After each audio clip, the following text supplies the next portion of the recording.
The best was Sammy Sosa during the period of time, right? No speak. You're like, wait a minute, Sammy. You were just in a Doublemint commercial Purely of English. where you were fine. You were singing. You were tap dancing. You were like a regular Sammy Davis Jr. Forget about Sosa. Hey, what do you mean? When he hit 60 home runs 3 straight years? Yeah, He was doing interviews every day. every day. That was straight English. All of a sudden, some crusty old senator from Kentucky is asking him, "Well, what about this thing they call the juice there, Sammy?" No say. No speak. Don't say nothing. Don't say me that. The time. Wake up with Defo, joined by Lubie. Welcome to the Defo Show.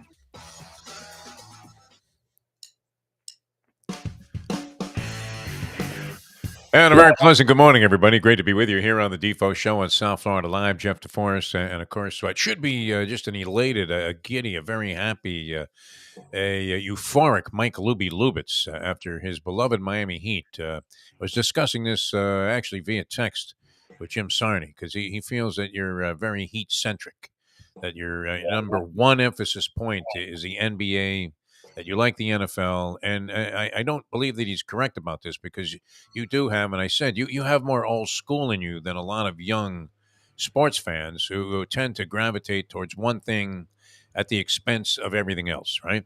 At the exclusion of everything else. In other words, you're a basketball fan, you're not a baseball fan, you might be football, hockey, that's off the radar, but you're pretty well-rounded, actually, for a Generation X sports fan. But you had to be absolutely out of your mind, Lubie, last night. At what point did you turn off the game in disgust, thinking that this Heat series with the Milwaukee Bucks was going to be all even at 2 apiece? It looked that way, right? I'll take you back to the 6:09 mark of the fourth quarter. 6 minutes to go in the ball game. Heat find themselves desperately trailing 101-89, unable to make a dent in that lead that they had in the Milwaukee Bucks lead that they had going into the fourth quarter, which was, I believe, 11.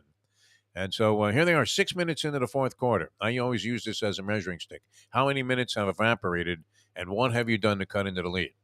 So you're thinking, all right, they ate up 6 minutes. They were actually behind by an additional point. Yes. Ball game over. No? Did you turn away from the game in disgust? Did you throw anything at your television set? I had set up expectations. Look, they were up. Or were you resigned to the fact that with resigned. Giannis back in the lineup playing like he did, and Brook Lopez looking like the Big Dipper, that it was 2-2, series over. Maybe the Heat can take it to 7, but probably not. I was like, okay, we can win game 6. Maybe. I was like, maybe they'll win game 6, and maybe they'll force a game 7. That's really where I had reconciled the series to be. When they were down by 12 with around 6 minutes left, I'm like, yeah, this game's done. I'm like, oh well. And you already had the explosion from Jimmy Butler in the first quarter when he went 9 for 10 from the field, and ended up having an incredible game, maybe the best game in Heat history by any individual, including LeBron James, including Dwayne Wade. Scoop Skolnick referenced there are 2 games that you could look at. I don't recall exactly the details. Scoop Skolnick, our good friend, 5 Reasons Sports Network, who is as immersed in and entrenched in Heat knowledge as anybody that we know, including the great Ira Winderman. I think they're 1-1A. We've talked about that quite a bit. Winderman been covering the Heat since the inception of the team for the Sun Sentinel, which actually still covers the basketball team, which is great, right? They don't have any other reporters on the scene anymore. Dave Hyde roves around there writing columns. Winderman covers the Heat. Oh, Furonis, David Furonis, our good friend. They're down to like 3 writers, I think, essentially. But Scoop was talking about a game that Dwayne Wade had in the playoffs against the Dallas Mavericks. I guess this was a road game, as was the other game that really stands out. And probably, I don't remember the Dwayne Wade game so specifically. They were down 0-2 in the 2006 NBA Finals. Okay. It is done. Remember, it was midway through the third quarter. Was it fourth quarter? And it looked done. It was like, okay, they're about to be down 3-0. Gary Payton was a shell of himself. Antoine Walker was a shell of himself. Shaq was not able to do much in that series because they went small. So they sort of, it was like a precursor to this era where you could take the big man out of the game. Yeah. And they looked over. And then Wade fucking put his cape on. And the next 4 games was the Wade show. Okay. All right. So that was the closest to what Jimmy did last night. Must have been, one of those games that really stood out for Scoop Skolnick. The 45 points, 2012, Game 6, Boston Celtics, Miami Heat. Looks like the Heat are finished in the series. The Celtics seem to have the ability to just stop whatever it was that they were attempting to do offensively, including contain LeBron James. James, without much else happening for the Miami Heat that night, goes for 45. I thought it was more. I thought he had 50 plus in that game. But a Well, 45-point game, that was such a standout. I mean, it really was like a circus-like performance by LeBron James. As was the case, think about this, at 38 last night, Mike Lubie Lubitz, Mr. Don't Sleep on the Lakers. LeBron James goes for 22 points and 20 rebounds while playing 45 minutes at 38 years old with a high level of intensity, playing defense also at 38 years old. And looks like he was, maybe in his late 20s and very much approaching his prime. That was insane as the Lakers went up 3-1 over the Memphis Grizzlies with a compromised Jean Morant, who did play a lot of minutes in the game, but re-aggravated the injury to his hand. I mean, this guy is flying around like, speaking of a circus, I mean, he looks like he's being shot out of a cannon every time that, like the Flying Fellini brothers or something. As, he is airborne virtually all the time, way up there, ends up landing on his wrist again. And you're thinking that doesn't bode well for the Grizzlies. So you will have possibly, if the Heat can sustain this now, they have 3 swings at it, Lubie. And I believe that there isn't a person alive that doesn't think that this will boil down to Game 6 at the Heat's home arena, which is now, as we are saying, speculating it's going to be eventually just shortened to Kezar Stadium. No? In honor of the old dump and relic of a stadium that was out there in San Francisco, which is famous for that scene in the Clint Eastwood movie, right? Dirty Harry, right? There wasn't Kezar Stadium where the freak had the the little girl buried that he was going to bury alive if Dirty Harry didn't show up there, Clint Eastwood, right? So he comes, he blows him away, he says, "Go ahead, make my day." Wasn't that the thing? Kezar Stadium. Also known as what? That was the home of the 49ers for many, many years. Anyway, it does seem like it's going to boil down to a Game 6, does it not? Because I don't know of anybody that would take. Would you take the Heat on the money line? You're saying that the Bucks are 12.5-point favorites? No, they're 11 and a hook. I'm saying it's. I mean, that's like 3-1 on the money line, maybe more. Yes, it is. The Heat are given no chance after this 56-point performance. I mean, think about this vintage performance. And what was the rhetoric around Jimmy Butler when he came to the Miami Heat, Louie? We were discussing this earlier this morning on Defo on 5. I seem to recall thinking that the common wisdom was that Pat Riley had somehow come up short. Yes. That while Jimmy Butler was an admirable player, he wasn't spectacular enough to take a roster that looked like it really needed a spark and turn it into a championship roster, which he nearly did. Because they did get to the finals his first year there. That was a weird season where you had the teams playing in a bubble. They ended up losing to the Lakers in that championship round, but still made it there. And they got swept by the Bucks the next year, and then made it to the conference finals last year. And here they are with it. I mean, this is a golden path, right? Is it not? You talk about a yellow brick road, Lubie. If somehow you can win one of these next 3 games, potential next 3 games against the Milwaukee Bucks, you then, instead of facing the winner of either Philadelphia or Boston, you end up facing the Cavaliers Knicks winner, which was the 4 versus 5. Because you're the 8th seed, all of a sudden you benefit from being the 8th seed, and you get the softer matchup in the semifinal round of the conference playoffs. Yes. And nice. Look, I know Knicks fans would be like, "Thank God the Heat." You don't want to thank God the Heat. If the Heat can somehow get by the Bucks, the Heat are fucking scary. Like, the problem with the Heat was they were injured the whole goddamn year, and it was Jimmy and who the hell knew. And that was a problem with the Heat. And Reggie Miller said it last night. It's actually very similar to that Knicks team in '99, where the Heat, that team was really good, and then they got screwed by playing a Knicks team that was banged up the entire year, and then magically Latrell Sprewell and Allen Houston got healthy the last month. They went on a sick run, got to the 8th seed, and that team was fucking loaded as an 8th seed. Yeah. This team isn't an 8th seed. This team was very close to being a 4 or 5 seed, and they were hurt the entire fucking year. And they're still hurt now. They don't have Tyler Hero. But Jimmy Butler In the playoffs, we've said this for 4 years now, and he still gets discredited, and I don't know why. Because you said he's not pretty, he's not LeBron, he's not. Last night he was actually. I mean, those weird angles that he takes shots at, but he was hitting everything.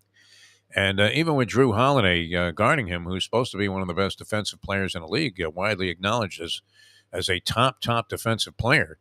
So anytime, sometimes you look at Drew Holiday and you're thinking, really, he was what, like 6 out of 17 or something from the field last night. Nothing spectacular, 14 points. Actually, you would have to say that that's a lackluster to poor offensive performance, is it not? 14 points on like 6 of 17, Libby. You're shooting 33% from the floor, including breakaway layups and things of that nature, that factor in there very favorably to your shooting percentage. But, he's supposed to be a shutdown defender. And every time Jimmy Butler had him, he took him, made a couple of those dipsy doodle moves of his, the double head fakes and the shoulder fakes. And I mean, he almost looks like he's going in there in a feeling out round in a boxing match with all of the different maneuvers he makes.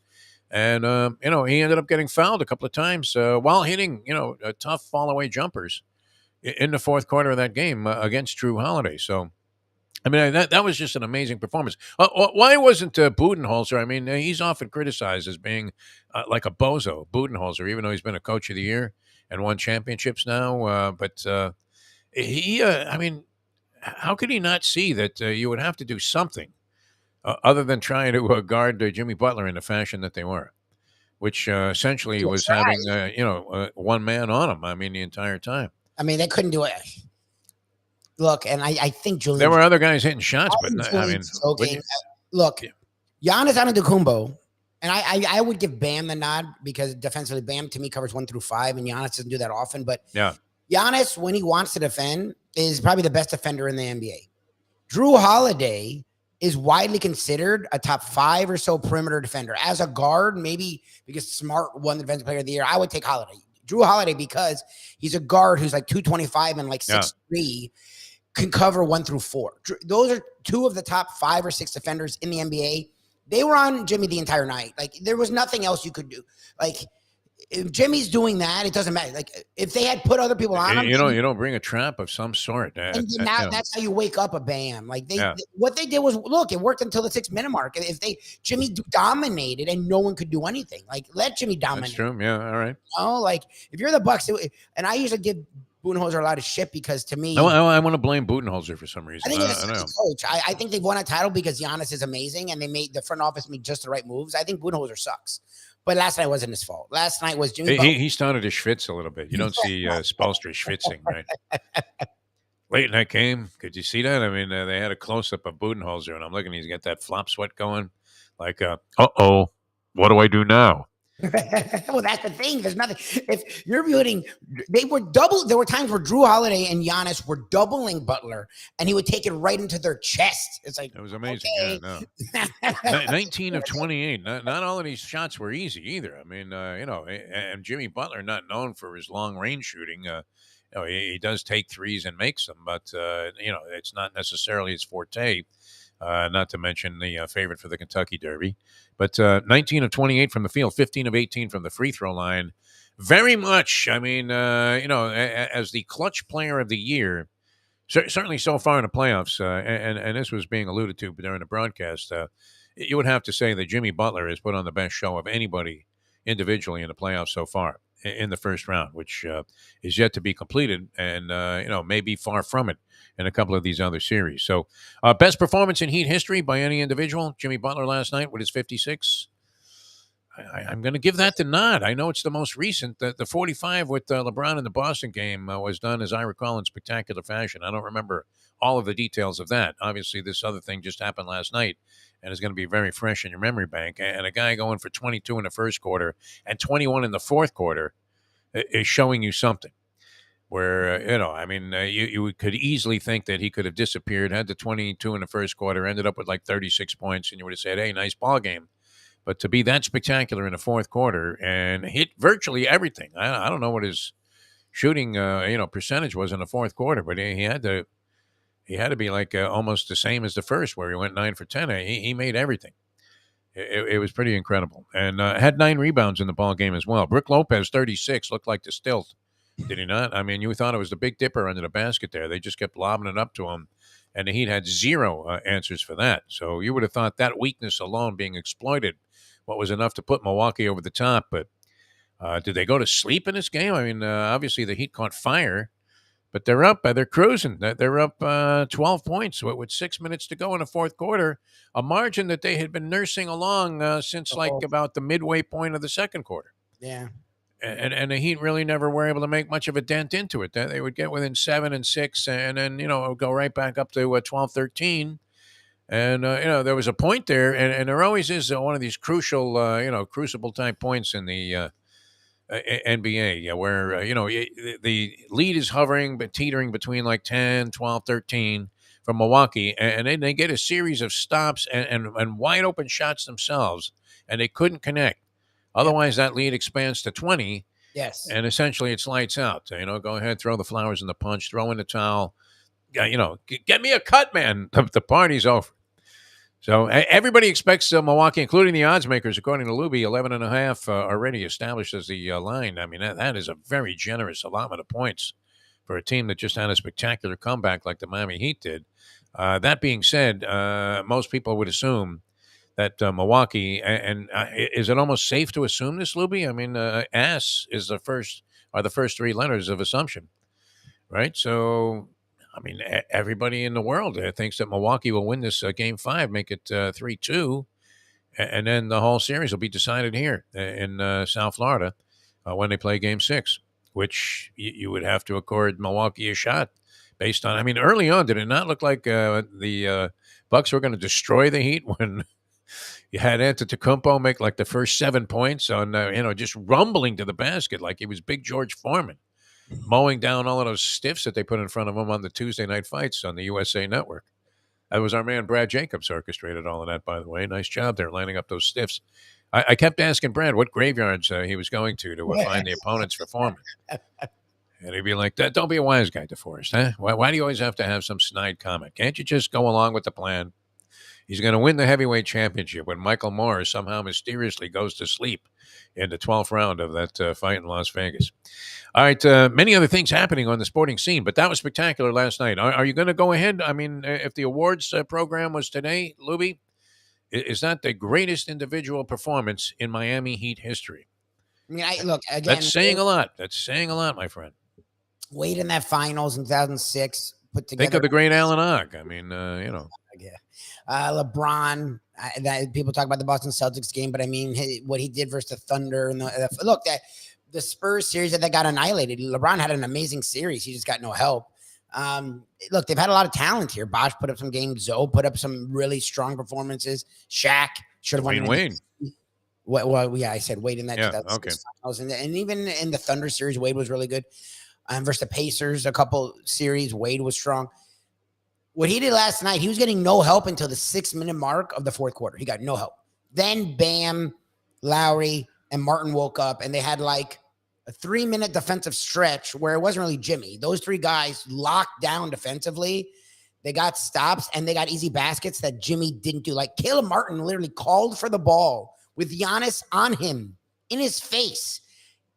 With Giannis blanketing him, wanted the ball, shot a 3, and drained it. And I was like, oh, they woke up. And then when that happened, you saw the Bucks go, oh, shit. That was when the Bucks were like, oh, shit. And like whatever the Bucks threw at them, from that point on, the Heat not only answered, but surpassed them. And it was very, but it's like, okay, if you wait to the 6-minute mark, the Bucks are just a better team. Like that's not going to work. They sure looked like they were going to win this one easily. I mean, and you do never know in an NBA game. I mean, everybody, the old cliche was, an NBA game doesn't start until the final 4 minutes of the fourth quarter. And, in a lot of cases, that's true. Where, teams are just breezing on the lead like this. I mean, and all of a sudden fall apart. And the Heat came on strongly. They hit virtually every shot down the stretch. Jimmy Butler was magnificent. And they end up now having the number 1 seed on the ropes, man. Down 3-1 in the series. Very exciting for the people here in town. That Laker game was pretty crazy. They're up 15 on Memphis during the course of the game, playing great. LeBron James has an incredible evening, 22 points, 20 rebounds at 38 years old. I mean, that's wild to conceive of. This was a guy that came into the league at the same time as Chris Bosh, no longer around. At the same time as Dwayne Wade, no longer around. The guy that everybody thought. I mean, how could you possibly make a pick like this? I mean, it ended Joe Dumar's career. He was thought of as a brilliant executive until he defied one of our basic credos of the draft, Lubie, and you know what it is. Never pick a guy with a Marx Brothers name. They take Darko Milicic. Darko. Right away, they should have known. And hey, Vay, I mean, imagine that. I mean, that was instead of Carmelo. I mean, was in that draft also, no longer in the league. LeBron James going for what kind of craziness is that? Guys, How can you even still possess the passion that this man has to play basketball? I know there are a lot of LeBron James detractors out there, but call me the anti-Skip Bayless. I'm amazed. Enjoying athletes and watching sports and pretty much being involved in virtually anything except maybe some of Sarni's more obscure things, like the Korean Women's Golf Tour or whatever. Well, I guess that's the LPGA right now, is the Korean Women's Golf Tour.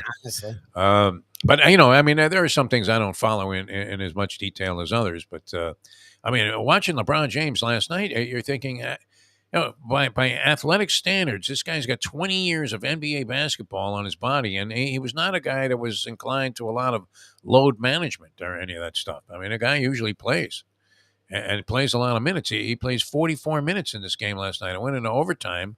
He's on the floor practically the whole time, 44, 49 minutes. And, I mean, it was a catalyst on the defensive end also. I mean, he was going crazy. To have this much passion for the game is pretty incredible at this stage. You see this in Jimmy Butler, I guess, and it's true according to most people of all pro athletes, that they are the most competitive people that you could ever find on the planet. That would be the only way for them to succeed at this level, that you have to be so highly competitive that you rarely find a guy that has like a blasé attitude, towards, winning or losing.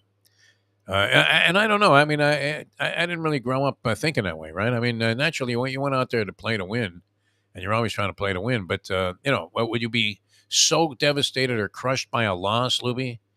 That I mean, that was the old line from Serena, that she hated losing more than she loved winning. Yep.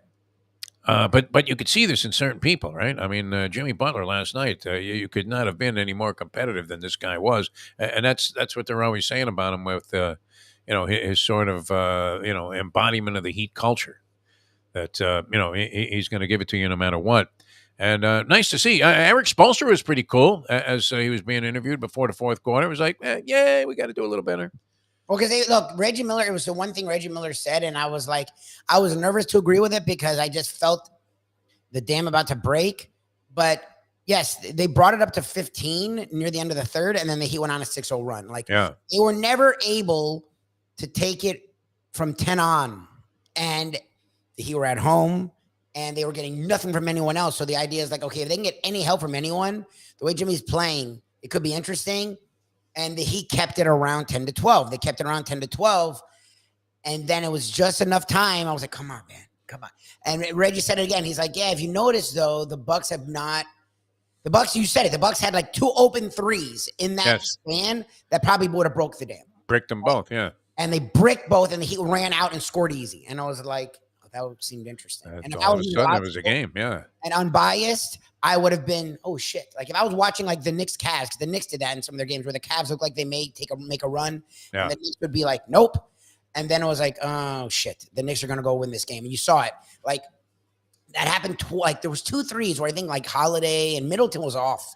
And Connaughton had one out of the corner that he bricked as well. And it was like, oh shit. It was like, okay.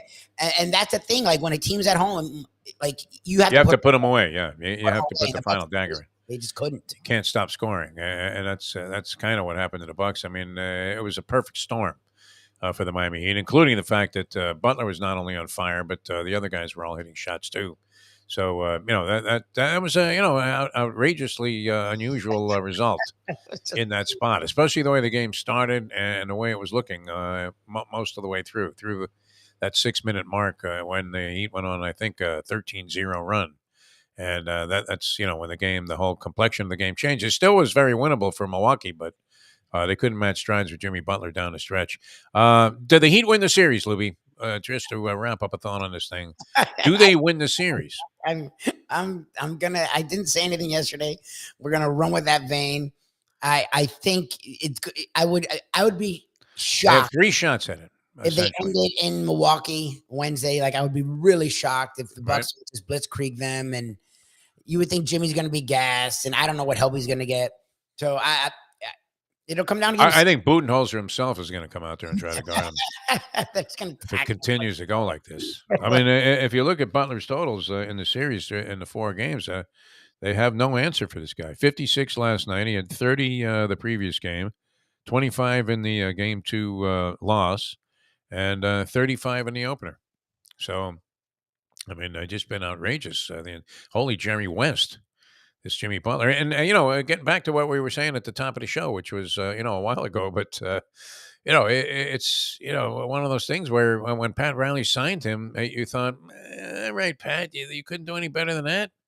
See, I was this guy that was like, I mean, you're saying, okay, good, we've got a quality player, but I didn't think that was something that was really going to put them over the top. And we were even talking about that going into the playoffs, that Jimmy Butler is not enough, even with a healthy Tyler Hero. That Jimmy Butler was not enough to make him a championship team, and yet, I don't know. I mean, did they have like just a yellow brick road to the conference finals? Maybe can't they mow through the Knicks Cavs winner? No. Look, they. It's funny. All year, the teams they played well were the Sixers, Celtics, and Bucks. The team they struggled against were the Cavs, the Knicks, the Hawks, and the Raptors. So I won't assume anything. Like the Knicks are a tough team. I'm not trying to spit at the Knicks. I just think Knicks fans are going to do this jig, and you should. Look, you would rather face the Heat than the Bucks, obviously. Like the Bucks should have just ran through the East playoffs. Like I thought the Bucks, until maybe the Sixers, and people have this weird thing with the Celtics. I think the Celtics are overrated. I think the Sixers are a scarier team if Harden will be this guy. If Harden will be this guy, Tyrese Maxey can be a number 1 at times if he wants to be. Oh, listen to you, Lubie, coming around. Nice. Pretty soon you'll acknowledge Devin Booker was a better pick than Justice Winslow. I acknowledge it later that season when Booker went for like 7. I will never let that go, by the way. I mean, you will live with that to your grave. It's going to say that on your grave. Because I thought Booker was 6 foot, and you were calling him a shooter. I'm like, yeah, but at 6 foot. And then I watched a thing where they were comparing him to Klay Thompson. I'm like, oh, okay, maybe he could be something. I gave that up really quickly, but it's fine. The story's funnier than reality. So that's true. I'm not hating. I think the Knicks are formidable. I just think if you can beat the Bucks and you can somehow beat them in 5 or 6 games when you don't have Hero, I would be very confident in the Heat in that series. You got to get past it. Look, the Bucks are really good. Did they win this one? I guess we should just leave it at that. I'm not just right. I know 95% or some ludicrous stat. Okay, it's also Giannis, and now he looked healthy. He didn't look hurt or beleaguered or anything. You know what the Bucks have to do now? Take it 1 game at a time. Exactly. They do that. I never felt I was in a losing situation. And if you were playing your buddy 1-on-1, best of 7. And, you were getting creamed. You were down 3-0, and even down like 3 games to nothing, and 9-0 in a game to 11. And he's got the ball at the top of the key, taking it out. I felt like, well, you know what? If I could stop him here, get a couple of baskets, then maybe I could steal this game. And then the next thing you win game 2, you come on a little bit. I mean, the Milwaukee Bucks are in a situation where should they, I mean. They're in a good spot in game 5, obviously, and I do believe it'll boil down to game 6, and that's it. And if the Heat can't win that, then I'm thinking they become a very small percentage of teams that was up 3-1 in a series that ended up losing in the NBA. Pucks was great. We'll get into that in the next segment here of the show. Good to be with you here on the Defo Show. Naturally, we've all thrown in the towel on the Panthers, who we thought were in there with a chance against the Boston Bruins, while we gave the Heat no chance whatsoever, no shot 100% against the Milwaukee Bucks.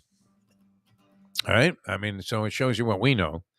I'll get into this. I love the logic on these losing propositions that they're giving you with what was. I guess Musburger still has his thing. Yes, which was Las Vegas. What is it? Las Vegas Insider? Vegas Insider. Something like that. No, it was Las Vegas something. Anyway, Las Vegas Information Network, was that it? LVIN. VSIN, isn't it VSIN? Oh yeah, VSN, Vegas Sports Sports Information Network. Network. Okay, whatever it is, it's a funeral home, man, for your money. It's unbelievable. I mean, they may as well just call it Levitt Weinstein because you could start gargling with embalming fluid, and you would be better off than you would be betting some of these selections. Even though, as we say, and this will be another example of it, this guy Michael LaBeouf, who is handicapping hockey, which is hockey an easy handicap, Lubie? Anything can happen in a hockey game. True. It's like baseball to me. Like, yeah, the better team usually wins the series, but game to game, you have no fucking idea. No idea. I mean, look at this shit that happened last night. Unbelievable, right? You're a Tampa Bay Lightning fan, which, they're another in-state team. They're much more successful than the Panther organization. In fact, it's baffling to me to think that Tampa Bay teams are far more successful than South Florida teams. Yeah, fuck them. How is that possible, right? Their baseball team blows ours away. I mean, absolutely sensational start to the season once again. Just when you thought, okay, this is the year it all catches up with those assholes. Yeah, that's right? what I'm thinking. Yep. How long can they keep putting this crackerjack lineup out there, and and win at a ratio that's commensurate with the Yankees, who are spending $400 zillion to go out there and try and be a contender every year. They have Aaron Judge and Garrett Cole. I mean, Stanton, a bum, is a $300 million scrub on the team. Well, we can't play Giancarlo today. What has he? Oh, he's got a hamstring thing that's going to keep him out for a month. He'll be out for like 4 months with a fucking hamstring. Is Victor Conti his personal valet? I mean, how much juice do you have to do to be that fragile? It's impossible, right? Don't they stretch? It's not like me, go out there, hit a couple of warm-up shots. That's it. Okay, you ready? Let's go. Right? And the other guy's stretching on the fence and everything, and you're thinking, oh, what a waste of time that is. You're going to be a cripple pretty soon anyway. You won't be able to walk after you get out of here. But I mean, how does that happen routinely to a guy unless he's doing some kind of juice? What do you think, Libby? How could you be? How could you be that much of a stiff? Giancarlo Stanton is. You can get guys can be injury prone. We know that, but it's just weird. He is that big and he is that strong. It's a little weird. Really? I mean, I guess if he wasn't jogging to first base and have to turn it on a little bit to get to second, right? Isn't that what happened in this case where he thought he had a home run? Even John Sterling. Sterling had it already, like rolling around on the subway station. Ball hits off the wall, and I think he jogged to first base, and then he had to hustle to get to second. And you ever pull a hamstring, man? It's not fun. I've tweaked it. I've never actually pulled it. I can't. Oh man, yeah. No, I ripped one once, and it was like, oh my God, what the hell happened there? Still, and you come limping into second base like Chester from Gunsmoke, and you're thinking, this sucks, right? And you never know when you recover from it. That's the problem. So I guess, sitting out a month, it will not be enough time. Who knows? But anyway, I mean, they can afford all of this. And meanwhile, the Tampa Bay Rays, they win just like they were the Yankees. And then you have the Lightning winning back-to-back Stanley Cups and always seem to be, an imposing factor in the chase to win a championship. They put together an incredible team. The Buccaneers go out there and they get Brady for that 1 year. They win the Super Bowl. And we can't touch them. How is that possible? That our front office ingenuity is at such a low level of sporting IQ that you or me or Andy or any of our fine listeners and viewers could probably put together better teams, right? We were criticizing Riley, I think, for saying, Jimmy Butler, what are you kidding me? I was. Until they got Jimmy Butler. See, I actually liked the Jimmy Butler move. I just didn't know what it meant. People were wondering if he could be a number one. What is he? I'm like, look, the guy's fucking. It's like a stagnant move, like you said. Yeah, seemed like it. Well, I was excited. I didn't gloat about it because you didn't know what he was going to be. You know he was going to be surrounded by it. But I didn't think I never thought he got enough credit. Like that Sixers team, literally, Kawhi makes a ridiculous shot from the corner to win when the Raptors end up winning it all. If not, the Sixers would have won that series, and I think they would have won it all because the Warriors were so beleaguered by the finals that I think whoever played them would have won. Jimmy Butler and Ben Simmons was an all NBA player. Embiid was an all NBA player. Butler was the best player in the series for the most part. Like Butler stole that series, and I was like, no one watched it, and I'm like, I don't understand what they're missing. So when he got him that offseason, I'm like, this guy's legit. He just was bitter. He was surrounded by a Ben Simmons who we now know what Ben Simmons is. Yeah. And the same thing was the issue in Minnesota was 2 young, talented kids that weren't ready to win. Like, he just wanted to be somewhere where winning was everything. Well, I mean, that's the one thing, this place, the Miami Heat, whatever the fuck the culture is, we've never understood how you dissect it. We know it's about winning. So I was like, I don't know if they're going to win it all, but this is an interesting move. That's when I remember I was hating on Riley for those 2 years because he fucked up with Johnson and even Whiteside and James Johnson and Dion Waiters and gave him all a ton of money. And Tyler Johnson. Yeah. That was the first Johnson. Dion Waiters. I mean, that was one of the worst moves of his career. Signing that guy to a 4-year, $80 million deal, which now would be chump change, but $80 million then was like, maxi max or whatever. I mean, that was a lot of money, a lot of cash for a guy that was going to be a stiff.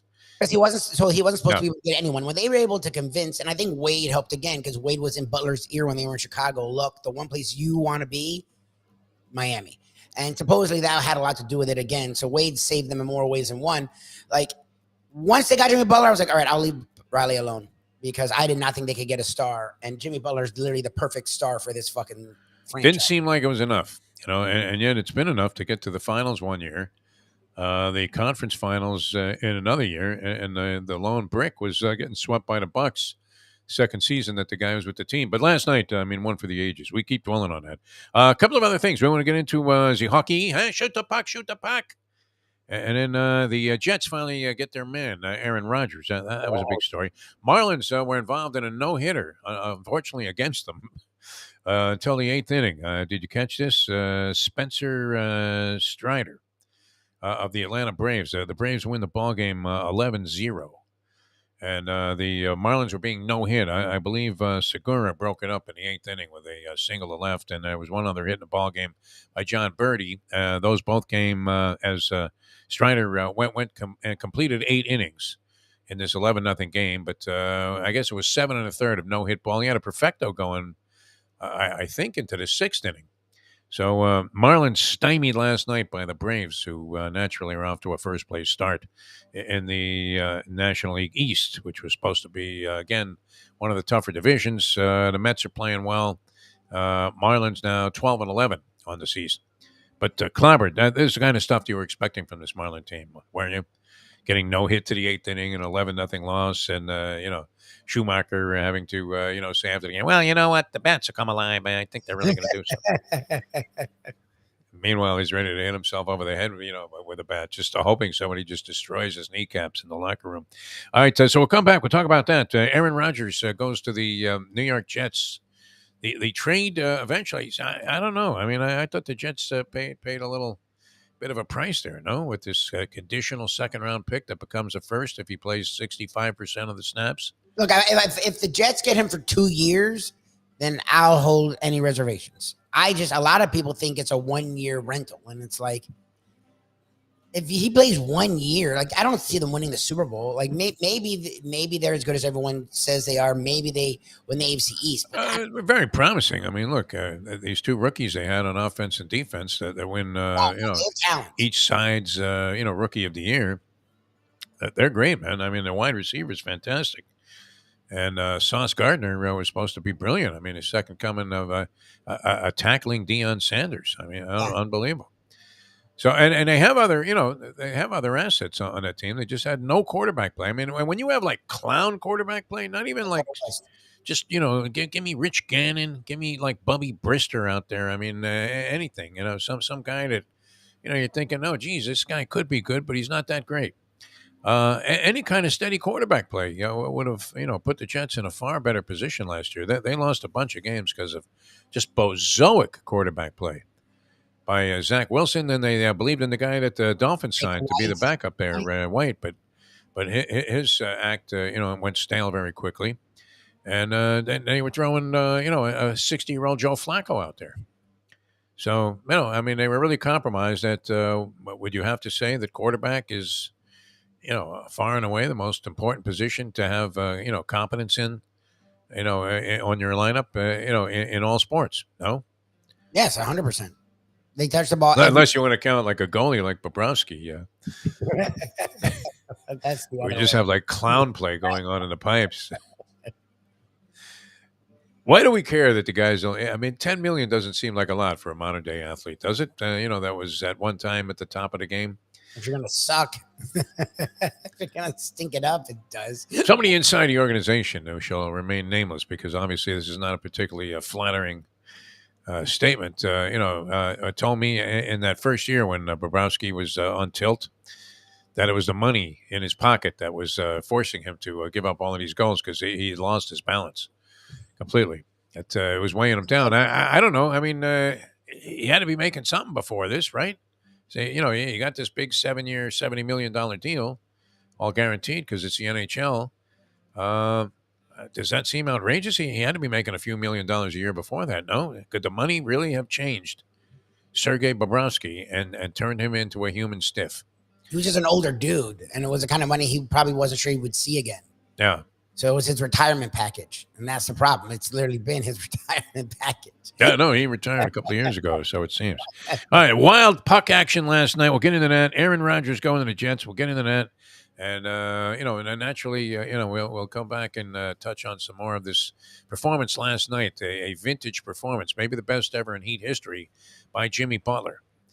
And I don't know that you could, find anything that would top that necessarily. Like I said, I wasn't as familiar with the Dwayne Wade thing. The LeBron game against Boston probably was the signature Heat performance of all time prior to this.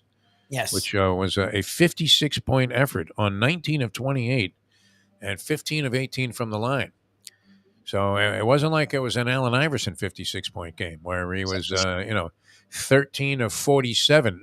It wasn't even like a James Harden where he went to the line 30 times. Like he shot a lot of free throws, but he earned pretty much all of them. And he made a lot of mid-range jumpers. And he played good defense. He was defending like Giannis like half the night. Like he didn't take the night off on defense where a lot of these guys do that. No, he saved their ass defensively. Like he made a lot of plays where Giannis had to work his ass off, even though Jimmy's like half his size. I mean, it was as good a performance by a professional athlete as you could possibly ask for.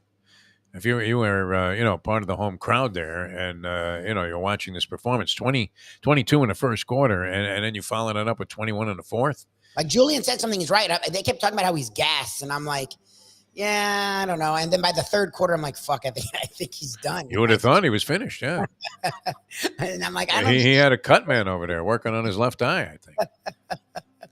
And they were getting destroyed inside by Brook Lopez. I mean, literally, Brook Lopez looked like he was Nate Thurmond in the low post, man. Just slam dunking on everybody, making all kinds of oddball shots. It wasn't even like they had to make great passes to get it into him. I mean, the real sloppy shit was going up there, and he's grabbing it around the rim and dunking it backwards and forwards. I'm thinking, holy Bill Walton, this guy's going to go 21 of 22 from the field. 36 points for a stiff like Brook Lopez. Get out of here. It was really annoying. And the Heat ended up winning that game. That was great. All right, we're coming back with more. The Panthers, are they still alive against the Bruins? I think everybody thinks absolutely no way. Done. These opening round, what's been better, Lubie? The opening round hockey playoffs or the NBA, or should we even be making a judgment there? I don't know that we have enough to distinguish one being better or more exciting than the other. But you've had, I believe, 10 overtime games already in the first round of the NHL playoffs. And many of those have come about through just wild helter-skelter type play inside the last minute and or 30 seconds of a variety of games. So it's been exciting stuff and a lot of upset possibilities going in the first round of the NHL playoffs, although we don't happen to be sitting on one of them, I don't believe. If the Bruins lose 3 straight, wow. They're losing 3 straight. That would be a stunner. The Panthers that would be a stunner. That's where he's done. All right, so that one's over. All right, we're coming back with more. Hialeah Park, I mean, you're never done there. I mean, till 3 in the morning during the weeknights. And on weekends, 5 a.m. They open up at 9 every day. Fantastic place. We have the Kentucky Derby on tap. I mean, that's around the corner. That was brilliant, man. Taking that in, Sonny Leone coming home on a $100 nag last year. Rich Strike coming up the rail on the inside. Is that the 2? It was Hank Goldberg special. It was like listening to Hank on the air, towards the tail end of his brilliant career, where he was at a racetrack and he'd be in the middle of talking about like how Sandy Koufax was the greatest pitcher left-hander he'd ever seen. And then next thing, a race would be going on. He'd go, is that the 2? I always love that. It was the 2. Coming right up the rail there. Oh, no, it was the 22 or something. Wasn't he number 20? Sonny Leone, Rich Strike. Yeah, number 20. You couldn't even recognize the blanket that he was wearing, the saddlecloth. And sure enough, I mean, so exciting. And the place was rocking, Lubie. Remember the reaction there? When this bomb came home at Hialeah Park, was that not the place to take it in? It was like being at Churchill Downs. It was absolutely fantastic. So make your plans to be out there for that. All kinds of different things happening. If you're scheduling a special event, go online. They just had people getting a little tour of the place, right, to show you all the different things that they can do. You took that tour, did you not, Lubie, of the facility, for a catered event when you were planning the wedding, and you were all in. No, we were really close. We were sold that this was the way to do it, man. And I tell you what, I think I would have stayed longer if I could have bet the harness races that night while you were getting married and professing unwavering commitment and love to the lovely Shirley, who I think this time I do believe, Lubie, you're going the distance. I believe. She can do what she wants, but I'm here. So it's going to be the full 12 rounds. So you're going all the way, man. They're going to the scorecards on this one. Could have been married at Hialeah Park, and that would have only added to the romantic aspect of the thing, as opposed to that barn in Homestead, where you weren't worried about the hors d'oeuvres. You were just hoping to have enough insect repellent to get through the night. It was great. No, it was a good time. I don't want to diminish the glory and the glamour of the wedding that you had, but Hialeah Park will be the place to go, and I'm glad you were in favor of it. Because, you look around and you're thinking, this is a spectacular place for a wedding, a bar mitzvah, whatever the hell you have in there. Whatever it is. Would you have a bar mitzvah at Hialeah Park? I guess. You could, for sure. Sweet 16s, cool. That's big there. The Kinsey parties. Yeah. Prom night, all of that stuff coming up. Great place for an after party. Especially you send the kids right. No, they can't. You got to be, 21 to gamble here? Yeah, at least 18. At least 18. My theory would be send the kids right into the casino. Break them in early, if they're not already accustomed to gambling their brains out online. You're going to love it. The casino, gives you a real fair shake, too. Steve Calabro wouldn't have it any other way. Great rewards program, and they'll honor any other card you have from any other gaming institution, gaming facility, gaming organization. Whatever it is, man. You got a Caesars card, bingo. And all of a sudden, you have a Hialeah card that's equivalent and gives you the same status you have. Yeah, free valet. Yeah, park it up front, Pete. Is that okay? No problem. Right, it's on the house because you have the rewards card and you're in the program. They do a lot of good things like that at Hialeah Park. Check it out for yourself. We love going down there. Can't wait to make my next trip down to Hialeah Park. It's a little bit of a schlep here from Lauderdale by the Sea, but once you're there, it's absolutely well worth it. And especially with the conditions, for me, I like to punch away in the simulcasting room. I absolutely love the setup at beautiful Hialeah Park. All right, we're coming back with more. We'll take you up until 9 o'clock. We have Mike Mayo's Lunchbox coming away at 12 o'clock today.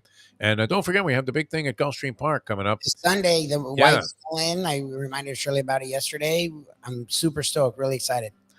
Do we have the details on how you can let Mayo know that you want to come? Because MikeMayoEats@gmail.com and just say you're in. And then when you get there, it's going to be 20% off the normal. Usually $50. This will be $40 for the buffet. It is amazing, really. When you think about it, because that buffet is spectacular. Yeah. Well, it's an all-day thing. Like literally, because there's racing all day, and we're going to be there hanging out. And they don't rush you. They don't kick you out. You're there. You put your racing form down. You can definitely have 2 to 3 different meals there, and they're okay with it.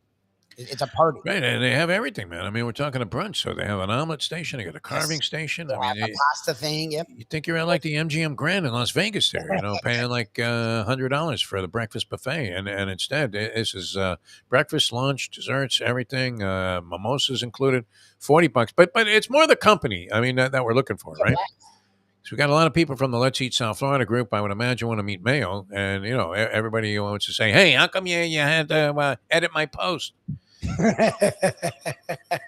Will Mayo be pulling his rather ample head of hair apart by the end of this thing? No, I think it's going to be very pleasant. We love meeting the fans out there. So, come on out. That'll be Sunday. What time are we getting that started? I'm thinking 11:30. I don't know. You tell me. All right. Yeah. We got to get there early, right? It can be later. Post time's what? 12:40. So about 12 o'clock maybe. Yeah, I would say around 12. That's a good idea. Grab yourself some grub, handicap a little bit, get ready for the first race at the stream. That'll be great. So Mike Mayo Eats, is that it? MikeMayoEats@gmail.com, and just let me know if you want to join us. We'd love to have you. Noon. Oh, so listen, 40 a pop is nothing now for 12 that buffet. noon, 12 noon is when we're going to be there. 12 noon? Okay, sounds good. No, that'd be great, and we'd love to see you out there. That'll be a lot of fun. And Mayo's a pretty good handicapper, man. They hit for like a dime the other day on some, nothing bet. Like he bet $3 and hit for 1,000. So he comes up with some horses. So you might want to consult him. In addition to asking about that Indian restaurant that's on 441, so, somewhere in Plantation. Is 441? Does that dissect plant? Does that go through Plantation? No, it's not far enough west. It's a little east for Plantation. But yeah, you could also ask him who he likes in the fourth at Yes. Laurel. He's very good at that. Yeah. All right, we're coming back with more. We're just getting rolling here on the Defo Show. Jeff DeForest, Mike Lubitz, Mike Mayo with the lunchbox at 12 o'clock today. And join us out there at Gulfstream Park for the big Sunday celebration. I know Andy's going to be on hand. I'm not sure who else is coming. Like to see all of our fans out there. And literally at $40 a pop plus tax and tip, that is a hell of a deal. I mean, most of these buffets are like 85 and, $75, $85, aren't It has like all the stuff that this buffet has, yes. Omelet station, carving station, pasta station. Yes. Yeah. The stuff's great. Absolutely fantastic. All right, we're coming back with more in a moment. Now that. The time. It's 7:53. Ponies in Style at Champions, the outstanding simulcasting room at beautiful Hialeah Park. Yes, the grand old lady of thoroughbred racing has never been more vibrant, and you can wager on the races from the top tracks around the country while enjoying a cocktail at the Brass Rail Bar or any of the fine food served throughout the facility. If poker is your game, you're covered in style, and you can play all your favorite Vegas-style games, including blackjack, craps, and roulette, in Hialeah Park's sizzling hot casino. Get a player's card when you walk through the door for all kinds of generous amenities, including our favorite, free play, when you come out to the ultimate casino and entertainment destination, Hialeah Park. These days, we're all looking for comfort anywhere we can find it. Thank goodness for Landlubbers Raw Bar and Grill in Plantation, because they are making sure you are as comfortable as possible. First of all, they're not only open for delivery and pickup. All you have to do is go to landlubbersbarandgrill.com for both pickup and free delivery. You're going to have the best wings in the world. You're going to have a great burger. You're going to have their amazing soups. Again, Landlubbers, Raw Bar, and Grill. It's nice and easy. Just go to landlubbersbarandgrill.com for both your pickup and free delivery. Thank goodness for Landlubbers for making you always feel right at home. Are you looking to buy your first home? Have you been turned down for a loan? Do you need to refinance or get money out of your home? Call Michael Kodsey, CEO of Choice Mortgage. He's been helping the South Florida community get mortgages for 30 years. Hi, this is Michael Kodsey, CEO of Choice Mortgage. We have the most competitive fixed rates in the market. Call me 24/7, 561-441-2730. And remember, I don't just work banking hours. To make the right choice for your home, call Choice Mortgage today.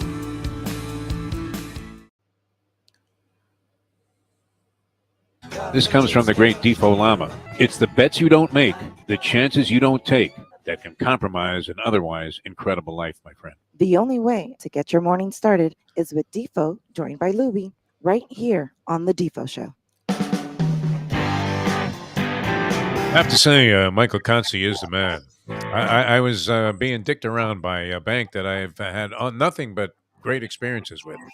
But the loan department is like a separate department, right?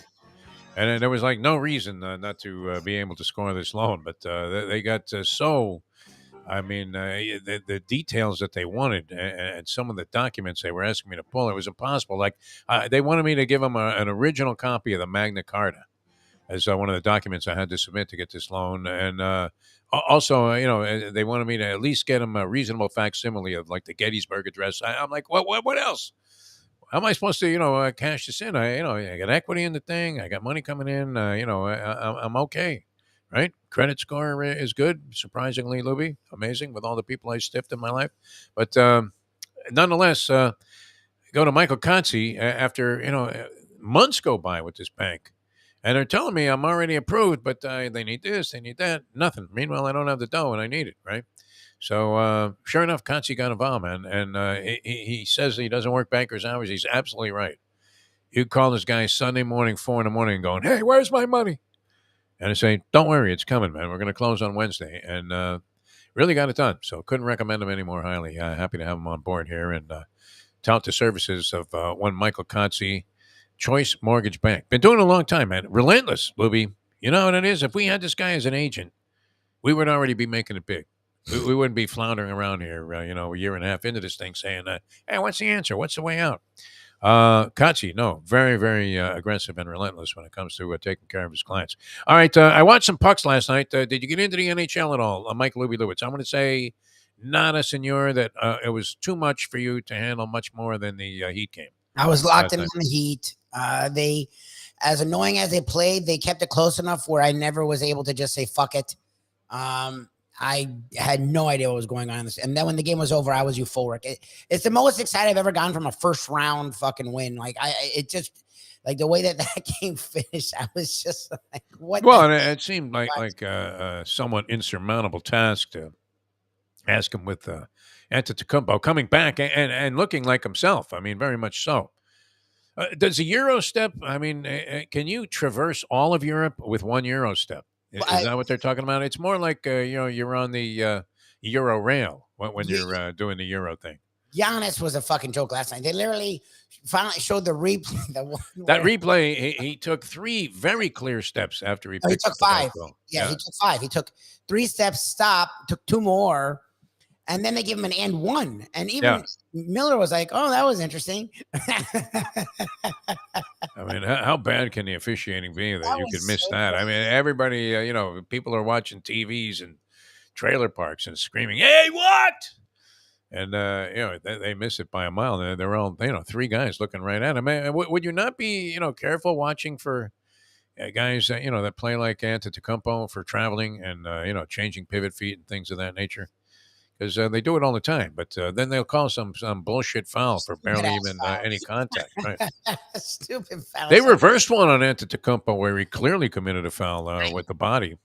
That whole thing was so funny. Like, he fouled the shit out of the guy, and he blocked the ball, but his whole body was on him. They called it. Yeah, it's a foul in the park. And then they reversed it. And then late in the game, and I lost it. And he were up by the margin that should have held, but it was a 7-point game. Gabe Vincent's standing there behind Lopez, who's 7'2", and Gabe Vincent's like 6'1". He's just standing there. He's not even doing this. He's doing this, which you're allowed to do. He doesn't extend it out. I guess they assume he fouled him at the top. They call the foul. Spoelstra, good for him, challenged it. It clearly wasn't a foul, and they had already reversed what was a foul in Giannis. I was like, all right, good. They're going to reverse this. He'd have a 7 let it stand, And then they're like, no, it was a foul. When is it going to happen? I mean, we just had this scandal with the Detroit Lions players and how they were betting on NFL games, which is an absolute no-no according to whatever ground rules they have and the rules that the players must abide by. You also can't bet on these websites, even though they're partners with the NFL, if you happen to be in the team facility, which I don't know what difference does it make where you are. They don't want bets originating from a official league office or whatever. I'm not sure what the rationale behind that is. They were betting on college football games. They got 6-game suspensions.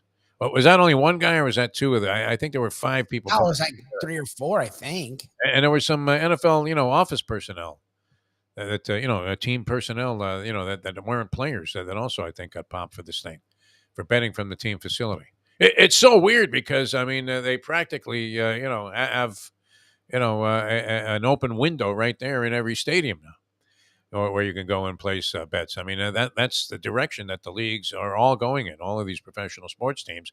There couldn't be any more encouragement for you to make wagers than there is, during the course of a telecast now. I mean, to what extent do these betting sites, FanDuel and DraftKings, own the broadcast of all sporting events? It's insane, right?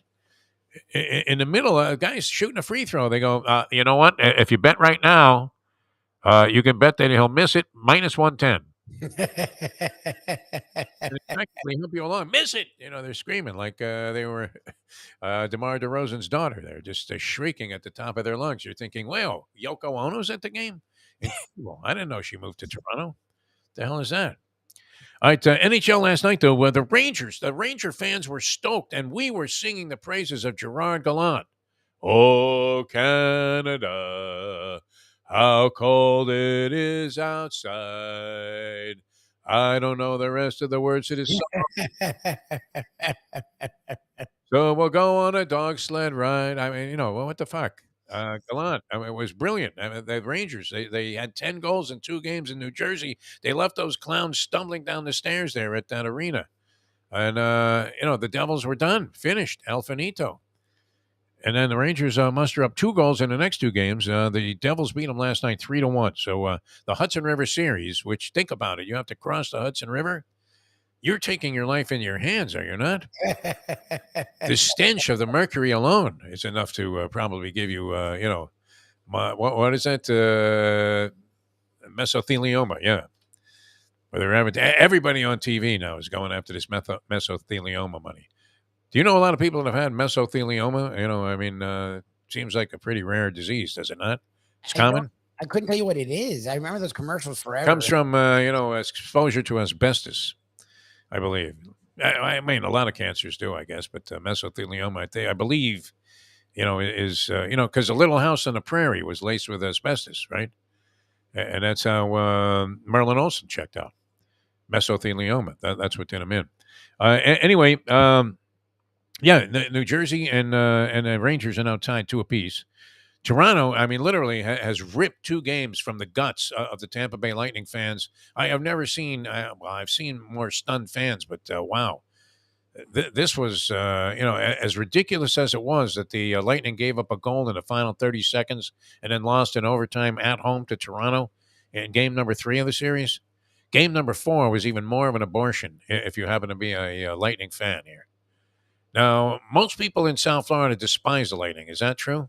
I do now. I never did before, but see, I like their team. I do. When we had those series, they were their fans were douchey. When they had that run where they had the Bucks and the Lightning and the Rings, their fans were weirdly pompous. It was like when the Boston fans went from lovable losers to winning everything. Yeah. They got very arrogant, which I guess you would when every team's winning. Why wouldn't you be arrogant? But the Tampa Bay was like, no one gives a shit about Tampa. Like, at least Boston's a cool city. It's fucking Tampa. Like, I don't hate Tampa. It's not Orlando, but it's like I'm not running to Tampa. It's like, guys, thank God you have good winning teams. Your city sucks. Like, I think Tampa's all right. It's the poor man's Miami, isn't it? It's fine. I don't mind Tampa, but I'm just saying they got weird, and so we got a little contentious because we can't fucking hit ourselves out of a wet paper bag, and they're falling ass backwards into no one's going to their games, but their team's winning 95 every goddamn year. It's like amazing, yeah. It was just annoying. No, the fact that their teams are so superior to what we have here in South Florida from a front office management standpoint, at least, look, with half the, they don't even have half the population, the Tampa St. Pete area, and St. Pete. Are these St. Pete people going to these games, right? They're all 115 years old, right? Like a retirement community. Retirement? It's waiting for Godot, my friend. It's like South Beach used to be before it became South Beach, where you got like 90-year-old Jewish ladies sitting in rocking chairs going, when is it going to happen? Oh, no. I don't want to disrespect the elderly because I'm there, right? I was going to say. Not that far away. Jesus. Feeling the pain, Lubie. I am. I'm feeling the pain. I'm sure you are. No, it is weird, like now when you see somebody checked out, like this guy, Len Goodman. Are you familiar with him? Yeah. The Dancing with the Stars. He was the cantankerous judge on Dancing with the Stars. And, the other judges were going crazy. Bruto Tamioli or whatever that guy's name was. It's like, oh, my God, that was the most exquisite thing I've ever seen. And he's flashing a 10 there like he was, a judge in Olympic skating. And or gymnastics, and then this Goodman would get up there and go, "That sucked, man. That was just awful. That set dancing back 30 years. I'm giving it a 5." And he was great. I love that guy, man, because he was like super hypercritical. And then when he finally did heap praise upon somebody, it was like, "Oh my God, are you kidding me? The old man said we were all right. Amazing, right?" He trashed Master P, I'm pretty sure, when he was on that show. Master P wasn't very good at much, was he? How did he end up making a fortune? Rapping? Were you a Master P fan? He buried Ricky Williams with that contract. I was surprised, too. Brett Tesser yesterday on the show was saying Patrick Mahomes' contract is the worst contract ever written in NFL history. He said it at the time because he felt like Mahomes could have gotten a lot more per year. Oh, yeah? And should have done like 560. He felt Mahomes gave them shouldn't have done a 10-year deal because every year the contract's reset. So the minute it was signed, it's now outdated. Like he should have, you get safety, but you don't, because the NFL, they can get rid of your contract whenever they want. So you might as well do a 4 or 5 year deal and just every few years be the highest paid guy.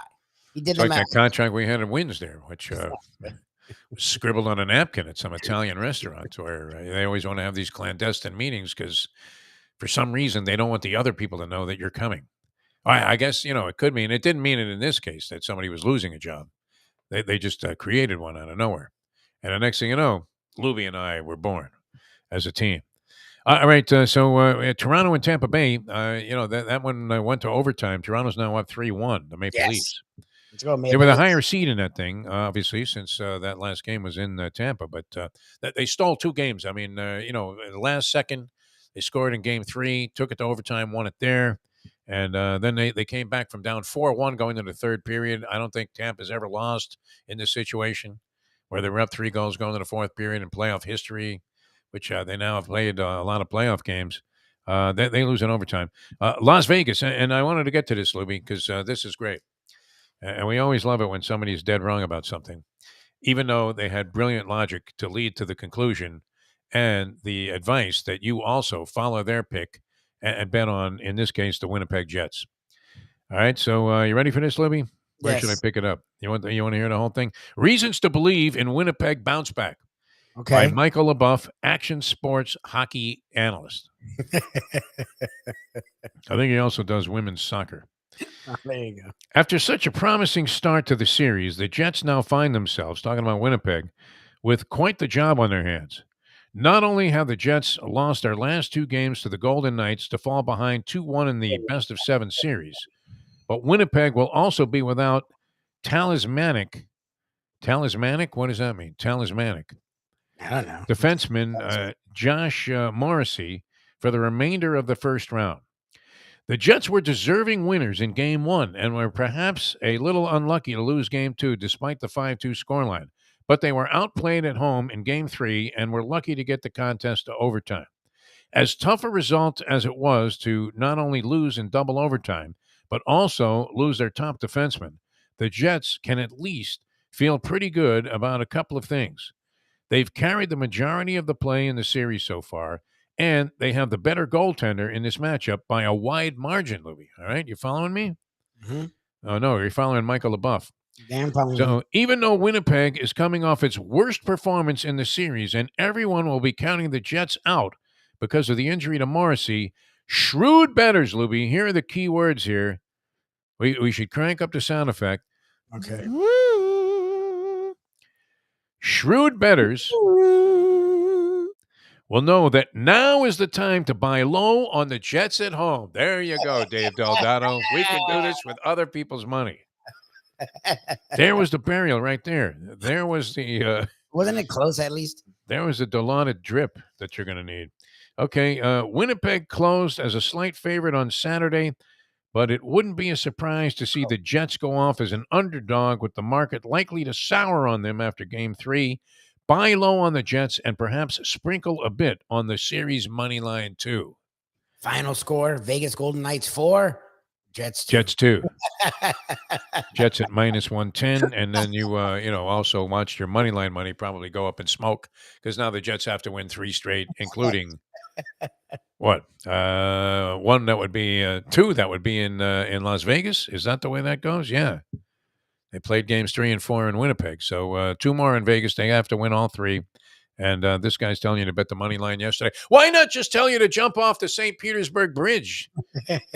What is that, the Skyway thing where it goes straight up in the air, where you're lucky if your car can make it up the incline?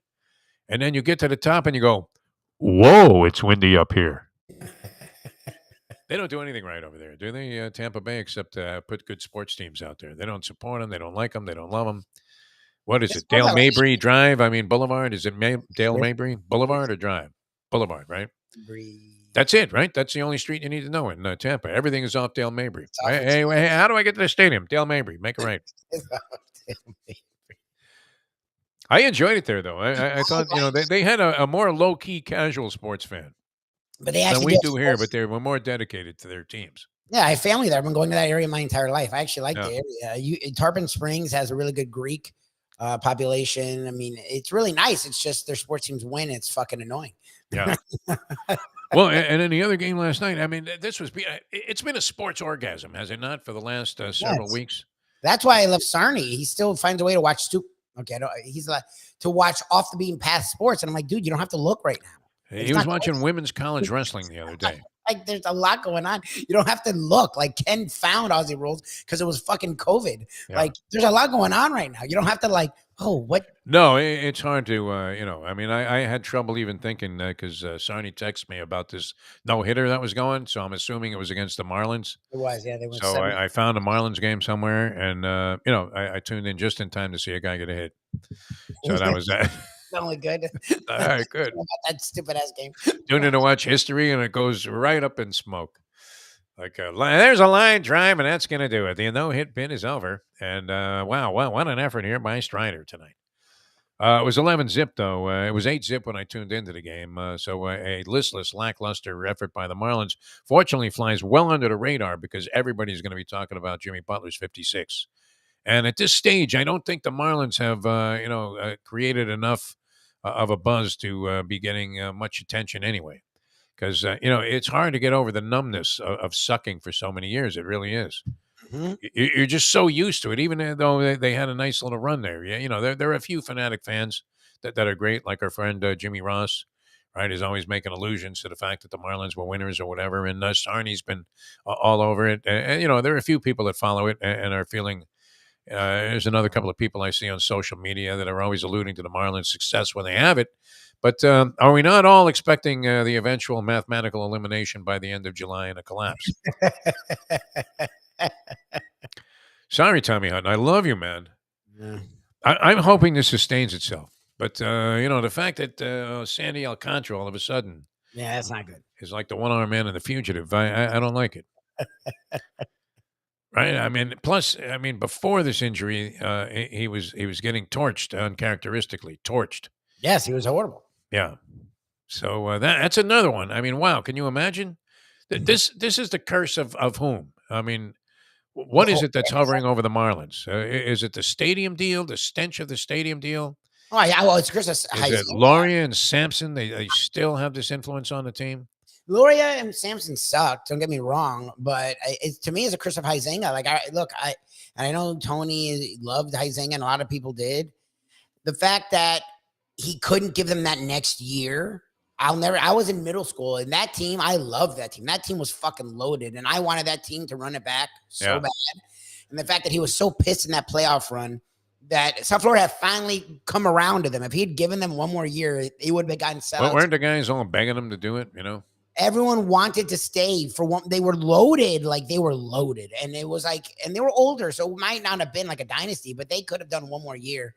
The fact that he just sold it all off broke my heart. I think that the final straw was I know that fucking Gary Sheffield not playing in his golf tournament. That might have been the one where Wayne just said, "You know what? That's it." Right? And he snapped like Ralph Cramden. That's it. To the moon, Alice. I'm out of here. I know I've told this story many times, and even recently I remember, recalling being in that elevator, going to the press box with Wayne Huizenga and his wife, Marty, jump on the elevator. I had to hold the door for Wayne. And it's just the three of us in this elevator, which only went up one flight. And you're saying, well, why don't you take the stairs, fatso? No, it's weird. Because there were no stairs to the press box. You had to take this elevator. Yeah, stairs are weird. Okay, so, and I remember, I told you, I didn't know what to say. It was kind of like, I have to say something, don't I? I mean, yeah. I know Huizenga, and I remember when Huizenga sold the Marlins, he told me at some cocktail party we were at following some charity golf event that I had played in. And so we're there, and Huizenga shows up to make one of the presentations, and he's got John Henry with him, and he for some reason comes up to me and says, oh, hey, meet John Henry. I just sold him the Marlins. No one had known. No one knew, right? I mean, it had not been, it wasn't even like close to speculation. And I remember calling Boog Shambi, who was on the air at WQAM where I was working at the time, and saying, "Hey, Boog, have you heard about this?" And I said, "The Marlins have just been sold to this guy, John Henry. I just met him." And he thought I was pulling his chain because it was You. me, right? I mean, you're you. And sure enough, it was true. But so I mean, I had a little bit of a relationship with the guy in that sense, where I always felt like, I mean, I had to say something. I couldn't just sit there quiet in the elevator. So I said, "Hey, Wayne, isn't this great? Right? They're playing I believe they were playing the Giants in one of the playoff series, and about to go on and win the World Series that year." And he actually turned around and said, "A lot of empty seats out there." And I was like, "Well, yeah, you know what? Now that you just mentioned that." And he was very disappointed that baseball, getting to this level and all the investment that he had in the team was not being supported. And that, it looked hopeless there. So I don't know if that was a curse for the entire area, but I know that was a curse for the Marlins because after that, yeah, they won again, but they never had consistent, and they've had the same kind of owners. Every owner is bottom tier financially. It's not like a Mark Cuban that has so much money, or the guy with the Angels who, even though they can't put a pitching staff together, is willing to spend money. Like, they've never gotten the guy that's San Diego. Look at San Diego. Similar situation. Yeah. That will, I didn't mind them doing the thing for 2 or 3 years of bad, fine. But then you got to be willing to spend. You can't do the 2 or 3 years of bad and then never spend. That's what the Astros, the Padres, Cubs, Dodgers, yeah, they suck for 3 fucking years. And then they spent a lot. The Atlanta Braves, same thing. Even the Braves went and spent. Yeah. You have to eventually spend. That's the whole point of that. You do 2 to 3 years to then spend. You don't do 2 to 3 years to then do another 2 to 3 years to then do another 2 to 3 years. Well, that's it. It's just an endless sentence, man. Right? It's like a stint that keeps recurring. It's like, the judge, you're in front of the judge and you say, "You know what, Judge, I could do those 3 years standing on my head." And he said, "Good. Well, I'll give you another 3 years to do it Exactly. when you're sitting down, asshole." Just goes on and on. I mean, it's, a endless, scheme of, negativity that perpetuates itself forever, right? Where we're going to, and the Dolphins were, supposedly going down that path where they were going to rebuild with this draft. That's why it's so weird that we're coming up to Thursday night. We're 2 days away from the draft, Lubie, but without, barely a mention of it. Barely a mention of the NFL draft. You would normally have draft guests coming out of your ass on the show. Well, we got another guy. No, he puts out a newsletter. He hasn't published any in the last 7 years, but you know what? He nailed the #1 pick when it was Peyton Manning. Oh, okay, great, man. This guy must be some kind of genius. Oh, yeah, I mean, the draft analysis is kind of fun. It's as, meaningless as most other sports babble. Is it not? Where, you're speculating about this and that. We really have no idea what the hell is going to happen. You may be able to make some predictions as to what players will be selected in what spots. But as to whether or not they'll be successful in the NFL, look, it's been proven time after time that nobody knows what the fuck they're talking about when it comes to the draft, for the most part, right? Guys that look like a cinch turn out to be busts. Guys that, are unheralded turn out to be starters and long-term careers. Maybe even Hall of Famers like Tom Brady and many others. So, it'd be, kind of wild to see what happens with this AFC East, with the new addition of Aaron Rodgers in there. What are your thoughts here, Lubie? We'll get into that in just a sec. We'll come back in a moment and talk about this whole Aaron Rodgers thing because I'm like you. I'm thinking that does he have one more really good year left in him? Yeah, I don't want to be negative. Was he so detached last year that it didn't matter and he still had a fairly good season by anybody's standards? Look, and they have talent. I'm not hating on their talent. They already had Garrett Wilson, who's a really good receiver. They added a couple guys this offseason. They should be getting Breece Hall back, who was showing a lot of signs as a running back. I still think that I don't know about their offensive line. I thought it wasn't good last year, and I don't remember them signing anyone that makes. What happened to this Becton guy, man? Is he ever going to come back? Yeah, Becky Becton. Yeah, Mekhi Becton. He's going to get hurt at some point again. So I just, and their defense is good. I don't know if it's as good as people want it to be, but it's good. Sauce Gardner's legit. I like, of course, Jermaine Johnson, the former Florida State player. So they have a lot of talent, but Rodgers wasn't happy in a city that left him alone and loved him. Like, they're going to lose games. They're not going to go undefeated. No. You're telling me he's going to withstand the New York media and give them thumbs up? I think there'll be a love affair with Rodgers for, at least a little while, right? What, until they lose 3 in a row to start the season? And then it'll be like washed up Rodgers trying to, limp home with, $50 million of jet money. This would be, I mean, a colossal, if that turns out to be a mistake, how colossal is that? I think, In terms look, of quarterbacks that the Jets have whiffed on in recent years. look, if you're the Jets, after you literally traded up to take the worst quarterback in that class, Wilson, which I never understood that at all. Yeah. And you've had all Mark Sanchez, you trade up to get him and gave him a contract. Like, you sort of had to go after Rodgers right now. You just did. Like, you finally built a nice team, so you need to go get that quarterback. I just don't know what he has left. He seems like he's fucking lost his mind off the field. And on the field, he was a shell of himself last year. So, like, I just don't know what you're getting in Aaron Rodgers. Like, I really don't. Yeah. It seemed like they had other options. This would be the one that would make the biggest splash.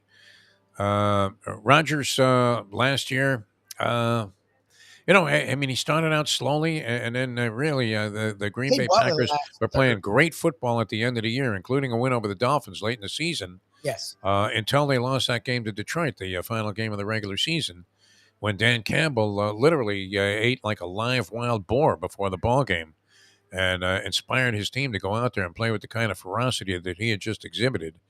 And what was great about it is they all had money on the game, which was another incentive for them to beat Green Bay that day. Holy Alex Karras, man. These guys were sending it in, the Detroit Lions. I like that team even more now that I know about that. And I think it's absolutely hypocritical for the National Football League to have this kind of harsh penalty. They can't have, the games seeming like they reek of impropriety, can they? But I would be more worried about an officials scandal betting on games, like a Donaghy thing, than I would be about the players. What would you? Look, to me, like, I get it. Look, if they're gambling on anything, you don't know if they're gambling on everything. But we've talked about it. The fact that they've accepted gambling so much that every pregame show is sponsored by FanDuel or fucking DraftKings. Yeah. That every commercial within the game is either Kevin Hart, Jamie Foxx, or some celebrity that has never gambled, but now magically on a gambling app. How can you stop your guys from gambling? Like, to me, if they're gambling on college football, who cares? Like, I don't understand this thing. Yes, your own sport, fine, because that's a slippery slope, and it's got to be the competitive balance and all that bullshit. Right. But I don't know, this idea that you're going to hammer. Yeah, betting on the NBA just because you happen to be in, your car in the parking lot at the team facility. Like, you can try. And the other thing that's weird about it is that you have so many athletes themselves, both recently retired and I guess I don't know. Are there any modern day guys that are actually endorsing all of these gambling activities? Oh, if you notice, you don't see current players doing it. From what I'm thinking about, I'm trying to remember. I can't think of a current player that's doing it, but you don't have certainly a lot of guys that are very recognizable from the recent past. Yes. In terms of sporting activity. I mean, Kevin Garnett's all over these ads right now. Drew Brees was endorsing it. The Mannings, they're out there telling you to go bet your brains out. I mean, so, I mean, if you're a young guy in the NFL, wouldn't you say, wait a minute, there's Peyton Manning telling me to bet my brains out here with FanDuel. Why not? Right? If it's good enough for them. And then, they turn around and go, oh, by the way, you're suspended for a year, which it seems a little harsh, does it not?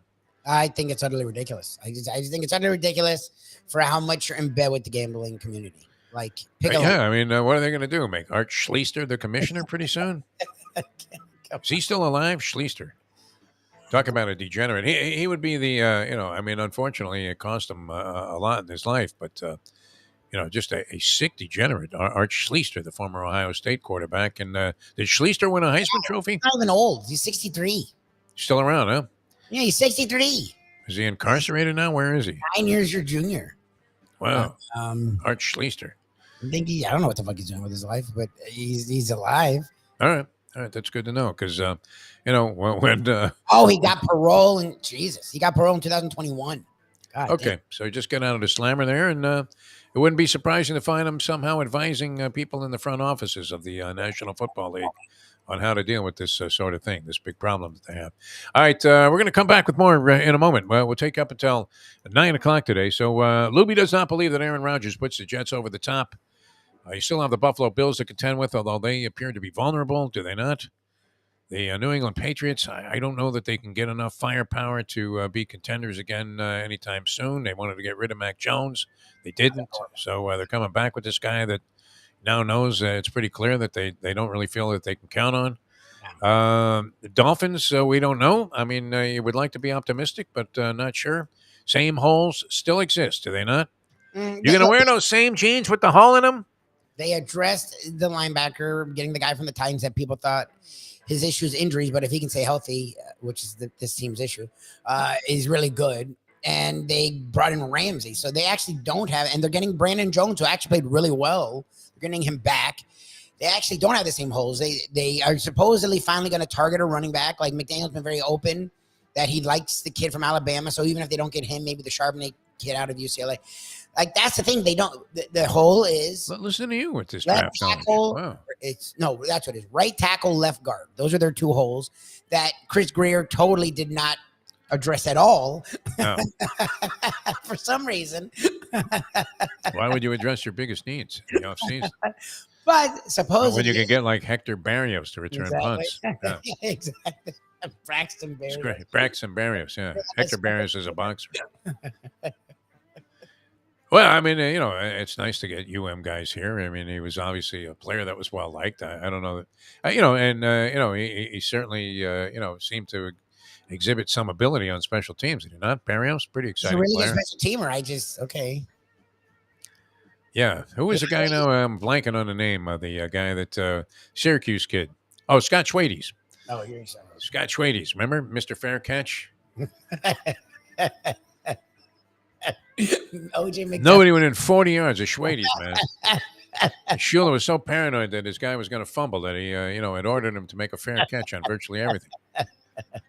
You couldn't put somebody else in there that actually could make like a catch and make a couple of moves, maybe gain you 4 or 5 yards. You had Mike Westhoff, for God's sake. Special teams. If we mentioned Schwades to Mike Westhoff, do you think he would continue to do guest appearances on the show? You mentioned Schwades to Juice a few times. I don't know if you've mentioned Schwades to Westhoff. Nobody else brings up Scott Schwades, do they? No. It sounds like he would be in another sport, too. It doesn't exactly sound like a football player. Scott Schwades. All right, so you're not a believer in Aaron Rodgers or the Jets. I don't know what to. I'm not condemning them. I think if they couldn't get Lamar Jackson, which is who they should have gone after, but it feels like the Ravens are just fucking around. That they're going to match whatever offer anyone gives. So it was stupid. How bitter are you if you come back from the franchise tag thing and you just had to give in and sign it? I guess the problem is as Tester was pointing out, it allows you to sit out the first 10 games, which we've seen guys do that, did we not? To me, the move for Lamar Jackson would be to do something like that. I feel like he's not gonna. I feel like he's going. Because essentially, you've killed a season at that point. Yes, and you don't get paid, right? Because it's the NFL. You don't get paid if you're not playing. So I think you still get your year's pay if you come back for. What I'm saying during that time, game, right? Like you get paid during that time. That I don't know. Yeah. I'll have to ask Tesla tomorrow. No, there's a reason that it's advantageous to the player, though. I mean, I think he gets his full salary if he comes back in week 11. Yes, he does. Tesla explains. Yeah. But I was curious. Yeah, but what do you do? And I get it. He's not destitute. He's been making millions. No, I mean, the guy obviously isn't living paycheck to paycheck in the NFL. I wouldn't imagine. Yeah, I guess. Hey, look, the principal, it seems like he's been standing on principle enough where you would think he'd take it all the way, like do an Emmitt Smith kind of a thing. But we don't see players do that. Players usually just say, fuck it and play because you don't want to just sit there and watch. And then all that's going to do is have speculation now against you. And the fans are going to build an uproar against you. I don't know. The Jets sort of had to go and get Rodgers. So I'm not mad at him for it. I'm curious what he is. Yes, he's better than Mike White and Zach. You would like to see turmoil, though. Oh, no, I just think there's going to be. That would be great. I mean, and there it is. I mean, they're welcoming this guy in. He's on the front page of my New York Post, and he's on the back page of my New York Post. Aaron Rodgers. Conditional second-round pick in 2024. That seemed to be the stickling point. And under what conditions would that become a number one pick? And it becomes a number one pick if the Jets don't get 65% out of snaps on offense which seems like a very low number, does it not? You have to figure This guy's playing, like 90% of the snaps this year. No, I mean, unless he gets dinged up at some point. Oh my God, he just has to play 11 games. Well, then it's a little. If he doesn't play 11 games, then it was a total disaster. Yeah. Or he plays 11 games, which is still not a lot, and now you have to give up first round. Now you give up your first round pick next year. So, Jesus. So it's not conditional. which I mean, look, these first round picks have been pretty beneficial of late to the New York Jets. He's going to play 11 games, so it's a first round pick. I mean, they just want to make it look pretty. Yeah. I mean, it's a first round. All right, so that was that. All right, we'll come back with more. There's more to talk about here in the program. I don't know the people. The draft is 2 days away. I've never seen so little conversation You were going to about say, I don't know if people the care about draft the draft. universally. I The mean, draft's this week. People should care about the it's draft. Thursday night, right? I mean, this was normally a big Yes, deal yes, here, yes. even in terms of just conversationally. I mean, obviously people were concerned here about the Dolphins pick, but you were usually picking, somewhere mid-pack in the first round. So it wasn't, so crucial. You were like Lubie, with his, astute draft analysis. You're hoping some guy just falls into your lap here at number 15 that can actually make a difference and be a factor. But is it any certainty? No. I mean, it's not like you have the number 1 pick and you're going to get some stud quarterback. And I'm not sure about any of these quarterbacks, Lubie. Are you? I don't think, Bryce Young is a certainty to have success in the Bryce National Football League. I don't think he's going to survive. The guy is C.J. short. Stroud, all of a sudden, has a little bit of a sketchy character. Well, the problem is Ohio State guys, look, as good as the Alabama receivers are, the Ohio State receivers are somehow better. And they always have great offensive lines, and they always have great running backs. So the dude, he got pressured one game, and he played well versus Georgia. He got pressured. He had to run. He made plays. But for 2 full years of starting, he had one tough game. Yeah. I mean. It's weird, yeah. I mean, and then you're looking at Richardson. Of course, somebody's going to talk themselves into this guy. I did see an interesting illustration, though, Lubie, about Richardson and the accuracy problem. And it was done by Dan Orlovsky on ESPN. Okay. He's totally talked himself into Richardson, so I can't wait to Well, hear I mean, he had an excellent illustration. It was only 3 plays that he showed, but that the Florida Gator wide receivers sucked, absolutely were horrible. Okay. And that there were many passes that he threw that went as incompletions that should have easily been caught and maybe even for touchdowns.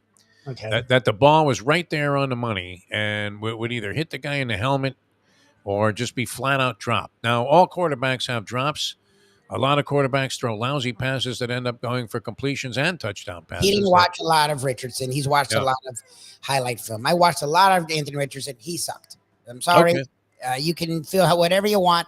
The fact that Gator fans, fans, and FSU fans are all in agreement on, like, Gator fans are like, yeah, I don't get it. He fucking sucked. Like, Gator fans were not upset to see him go. Is that right? Oh, wow. He was bad. See, I would think that this guy would have had major potential coming back as another, in another year of college football. But an athletic freak of a specimen, and he, can throw the ball. I mean, it's not like he has no arm or anything. It's not like he's Chad Pennington out there is going to throw a bunch of cream puff passes. So yeah, I mean, is it somebody you think you could coach into being a really good quarterback? I don't know. Well, what's up too? I mean, with Trey Lance, here was a guy that the 49ers were schlepping all over themselves. Just couldn't wait to get this guy, and it's pretty clear that he's not going to be the starting quarterback for the 49ers this year. They say he's going to be on the roster, and supposedly, there was a story that they were fielding inquiries for him, but the 49ers denied that. It's been 3 years, and he's played in, 3 games, 4 games?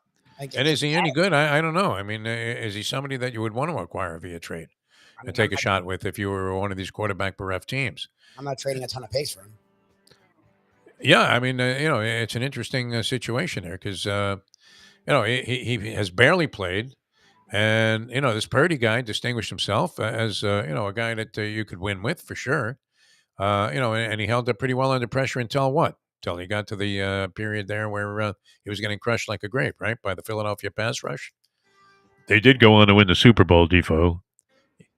No, they lost, right? Yeah, they got beat by Kansas City. They were winning that game so handily. I thought I was thinking back, flashing back to halftime in Atlantic City, when all of the Philadelphia Eagle fans, which was the entire population of Atlantic City that day, I think there was one guy in a Chiefs jersey running around pretending it was Patrick Mahomes, and he was getting shredded by everybody.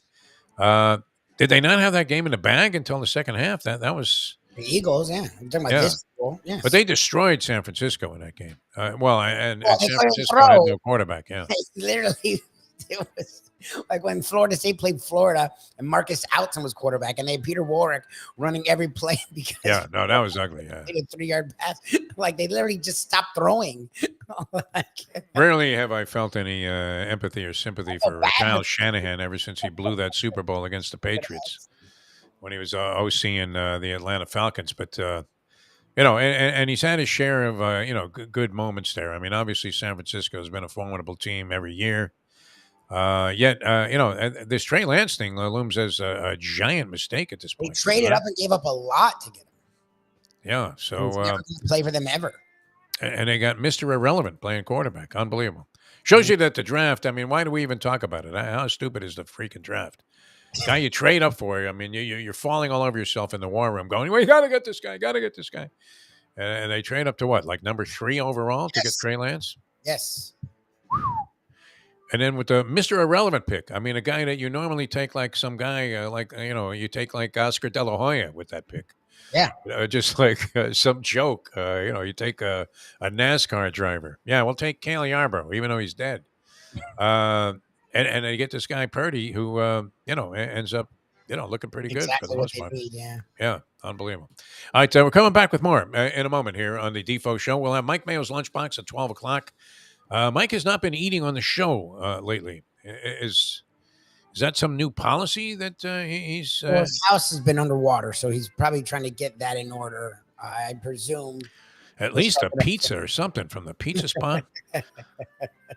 I saw some guy had, just dissed the pizza spot because they didn't like the charred crust. Then you're at the wrong Know place. what you're in for. Yeah, I mean, know what you're in for. This is what they do. I like it. I never thought I'd like it until I had it, and I liked it, but I wouldn't criticize them for doing what they do.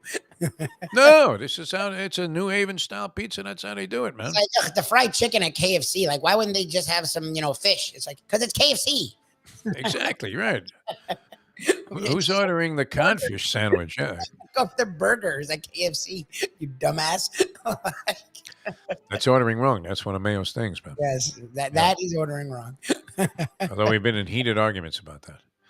Because, I do believe if a restaurant hands you a menu, then the stuff on the menu should be good.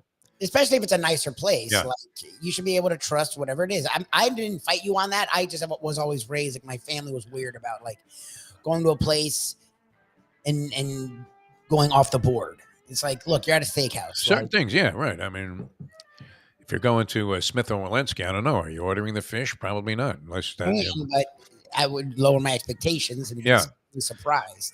I probably wouldn't go there to order seafood. Although, you might be with a group that, 9 out of the 10 people are all eating steaks and you don't. So you're going along for the ride. So you end up eating the fish. At that point, it should be good, though, right? It should be solid. Yes. They're charging you $50 for a piece of fish. I mean, it ought to be pretty good. Yes. That's what I think. Ramsay's name is on the thing. Whatever you get at fucking Gordon Ramsay's should be good. He's Gordon Ramsay. It's Ramsay, man. Yeah, exactly. Right? You see the guy screaming in the kitchen, belittling the chef down to mouse shit because they use too much butter in a pan. You could kill somebody like that. All right, we're coming back with more in a moment. Now that. The time. It's 8:40. Folks, Tony Segreto here. Let me ask you a question. What do you look for when you go out to eat? Good food, obviously, friendly atmosphere, not too loud, but good energy, reasonable prices, and a place where you feel comfortable. All those ingredients, no pun meant there, are hard to find unless you're talking about the Texas Roadhouse. You see, they encompass all of those attributes. Really, really good food, amazing atmosphere, good for a family, good for a date, or just a night out for yourself, and prices that will make you extremely happy. Their ribs, unmatched. Steaks, hand-cut every day. Everything, and I mean everything, is made on site, including their incredible bread. It's the one day, folks, that you can forget about low-carb diets. Trust me when I tell you, Texas Roadhouse, your restaurant, your destination when you say, where should we go and eat tonight? From the newly renovated sports bar to the beautiful bayside views captured at the Tiki Bar, Jimmy Johnson's Big Chill has it all. Located at mile marker 104, the Big Chill also offers waterfront dining while experiencing breathtaking sunset views of the Florida Keys. It's simply the hottest spot in the Keys to cool off. That's Jimmy Johnson's Big Chill at mile marker 104 in Key Largo. For more information, call today at 305-453-9066. Hi, guys. If I could squeeze in two. One is just, can you say with certainty that Jimmy Garoppolo will be on the roster on Sunday? I can't guarantee that anybody in the world will be alive Sunday, so I can't guarantee who will be on our roster on Sunday. So that goes for all of us. From South Florida to the entire world, thank you to the iHeartRadio app. Here is Defo joined by Lubie on The Defo Show. That was one of the all-time putz blow-off answers that I've ever heard at any press conference. Even the bullshit press conferences that we've had down here, which we've alluded to many times. The business with Ron Rothstein supposedly having a nervous breakdown as Billy Cunningham and Shifty Lou Chaffel. Think about the name there. Shifty Lou Chaffel. Should we believe anything that comes out of the mouth of a guy named Shifty? I don't think so. At least don't take it at face value every single time. And the fact that Rothstein now had his dream job there, even though the Heat were another one of those pathetic expansion franchises. You in 1988 were like, 5 years old, so you wouldn't have remembered this, man. Yep, 5, 6 years old. Yep. We've asked Rothstein about this because he was running. I remember they were in the FIU gym, and they were sort of having what looked like an open tryout to get into the Heat training camp. And I remember one of their draft picks, I think he was a second-round draft pick, was Tim Kempton, who was a big white stiff of a center. I want to say, was it Indiana or Notre Dame that Kempton was from? Or neither of the above. But and I remember thinking, wow, Tim Kempton, what a stiff he was in college. And this guy's going to be possibly on the roster of the original Heat franchise. And Rothstein actually said that he had some, reasonable value as a basketball player. That did he not play in the NBA for at least a period of time? I don't know if he ever was a member of the Heat, Tim Kempton. But it was a ragtag unit. I mean, just crazy. And you're thinking, if he survived this, and we're starting to find now that you were getting like higher draft picks and you were getting some decent players onto the roster, what would possibly cause him to have a nervous breakdown about coaching the team after he had coached the team in its first year when they went 0-17 to start? Holy Frank Robinson. I mean, at that point, he had to be emboldened with the idea that it could never be this bad again. Better. And supposedly, he rolls into Shifty Chaffel's office and says, "Hey, can you call Billy in here? I'm having a nervous breakdown." Da-da-da-da, right? All of a sudden, he's singing a Led Zeppelin tune there off Led Zeppelin 1, Communications Breakdown. And they bring in Kevin Lockery, who, was like their golfing buddy and pal, right? 3 guys hanging out in the Catskills together. Lockery was so... Lockery, was a good guy. I mean, one of the really, fun guys to be around, I think, in basketball. I mean, he was one of those very likable fellows. But, it wasn't like all of a sudden Rothstein came in there and just pleaded to be let go. You had to be kidding me. And the same thing, Stan Van Gundy, right? I mean, you hear Stan in the booth now last night. TNT. Does he love basketball or what? Loves it. He went on to coach multiple times. He went on to be president of one of the worst organizations in American sports. Yes. Which couldn't have been anything but a stressful job. Right. Yeah, no. Detroit Pistons. He loves his family. You've heard him talk. He loves his family. That wasn't wasn't happening, right? So he supposedly, and Pat Riley sells us this. Pat. All of a sudden, Pat Riley, is selling like the Carlo lots, man. Exactly. He's Eric Estrada telling you to move to Arkansas. Well, we've got a wooded area here, but I promise you there will be electricity. Okay, Eric. Thanks, man. You were great in chips, man. Looking on a motorcycle. Good head of hair. Great teeth, right, Eric Estrada? Would that be enough to let you be influenced by him to buy a plot of land in the middle of fucking nowhere? No. Just based on his recommendation. I don't think so. It's kind of like, you don't see Selleck on those, reverse mortgage ads anymore. In fact, you don't see a lot of reverse mortgage ads anymore because they can't fit the disclaimer on the screen. long enough for it to be legal for them to run these ads anymore, where it tells you this is going to rip your heart out in the end. The old reverse mortgage, right? You want the house when? Now? Really? Okay, no problem. I'll move out. I get nothing? Oh, I already spent the money. That's too bad. Yeah, and then, of course, the classic was when supposedly Shula, rolled into Wayne's office and said, you know what, Wayne? The game has passed me by.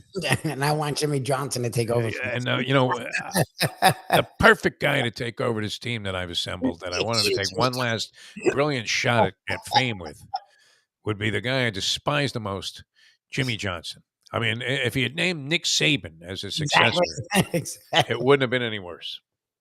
He hated the Jimmer. And he hated the idea that the fans wanted Jimmy Johnson in here and that they were ready to just throw Shula and kick him to the curb. I mean, this is Don Shula we're talking about. A very delicate situation, no? Yes. Very Bobby Bowden-esque, was it not? Yes. Although I don't know who demonstrated. I don't know that Shula ever demonstrated signs of senility. I'm not sure that it wasn't like his methods couldn't work either. What was it with Shula at the end? Did you feel like he was finished? I mean, what did you think? Did he hang on too long? Their personnel decisions were bad. They didn't build up the defense since the early 80s. And everything he did turned to shit personnel wise. Like they couldn't get a running game. Counted on a lot of aging veterans. Yeah. Yes, he did that all the time, and it never worked. Like it just didn't work. Yeah.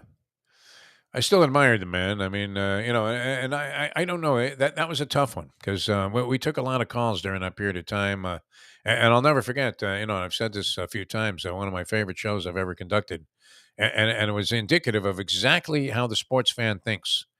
The venom that you see on Twitter, which wasn't around at the time, and on social media, quickly evaporates into nothing but hyperbole when confronted with actually talking to the person that they've been condemning forever, right? Shula agrees to take calls from listeners on an hour-long show that he had as the coach's show, which I was, in the shill position there. I mean, it was kind of like hosting Proline, was it not? Where you're Lee Pete, that guy, a burnt-out Las Vegas broadcaster, and, no matter what, the guy could have gone 0-6 the week before, and you go, you turn with all sincerity to like Stu Feiner or Chip Chirimbus, and you're saying, Chipper, that was some pick with the Packers last week. You're a fucking shill. Yes, that's the role. Yes. Coach's show. I mean, a tough loss last week, huh? I mean, that if they hadn't run that one play for 71 yards, you go Oliver Downey on that, and yes. You just happen to, soft, sugarcoat everything, right?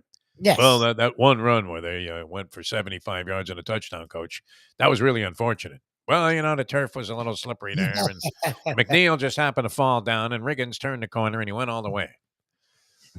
Right? But are you going to say, listen, what kind of bozoic coaching had a defense called where, if the guy cleared the line of scrimmage while in motion, he's going around the corner and going to score untouched. You don't have a single guy on that side of the field, coach. What do you have to say about that?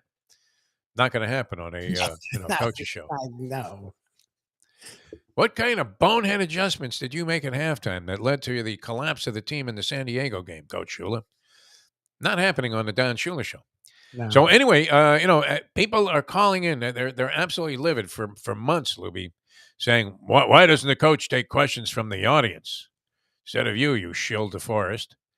And so we talked them into taking calls, and every call from the minute that the phone lines were flooded hours before the show, every call we took, this was when talk radio was at, coming into its apex of popularity. And every call was, oh, Coach, I just want to thank you for the 27 years. You've done such a fine job. And I'm thinking, wait a minute, man. This is Mario from Miramar, who just yesterday was calling in saying that Shula's got to go, that you'd rather see him in his grave than on the sideline. I mean, what happened to that guy? Oh, Coach, you're so wonderful. Thank you so much for all the charitable work you do. It's fucking Queen for a day, man. It was unbelievable. Obviously. That's how it always is. The idea, though, that he was going to walk into Wayne's office and just say, hey, you know what, it's time to bring on the Jimmer. Wow. Probably, preposterous. So, what do you believe? What can you possibly believe about this town where we've been constantly sold like a complete bill of goods? And yet, I don't know. I mean, are we buying into the idea that anybody is operating in a sound fashion here? It looks like the Panthers are going to have to be scrambling after this season. Could it be? I mean, the Miami Heat, people were condemning them. What we're saying, what an awful season it was, and how they're snookered for life now. That's it. It's over. If they don't find some way to get like a Kevin Durant type, or some difference maker, some big time superstar, they are cooked. Riley will go out the door snibbling and crying about the fact that we can never do it again, man. Once we lost LeBron. Yeah, for sure. I definitely felt that way. Like I'm going in the playoffs. I wasn't saying tank because the Heat aren't going to do that. People didn't want them to get into the postseason. People it's amazing. Want them to tank. I didn't say tank. I said no. It's perfect. They're gonna try and then lose anyways because they suck against the Raptors and the Bulls. And I wasn't all wrong. They lost to the Hawks and almost lost to the Bulls. But again, like you always say, this is why you make the playoffs. You never know. You do never know. I mean, look, Antetokounmpo was great last night, but still, I mean, you had 2 games where the guy wasn't on the floor. Get hurt, exactly. Injuries happen. And you have to win 4, which they still have to do it. I imagine it'll be very deflating here because we're sold a lot of false hope, but the Heat may have given us hope here with this victory last night, this Jimmy Butler game. I'm still not convinced that they win the series.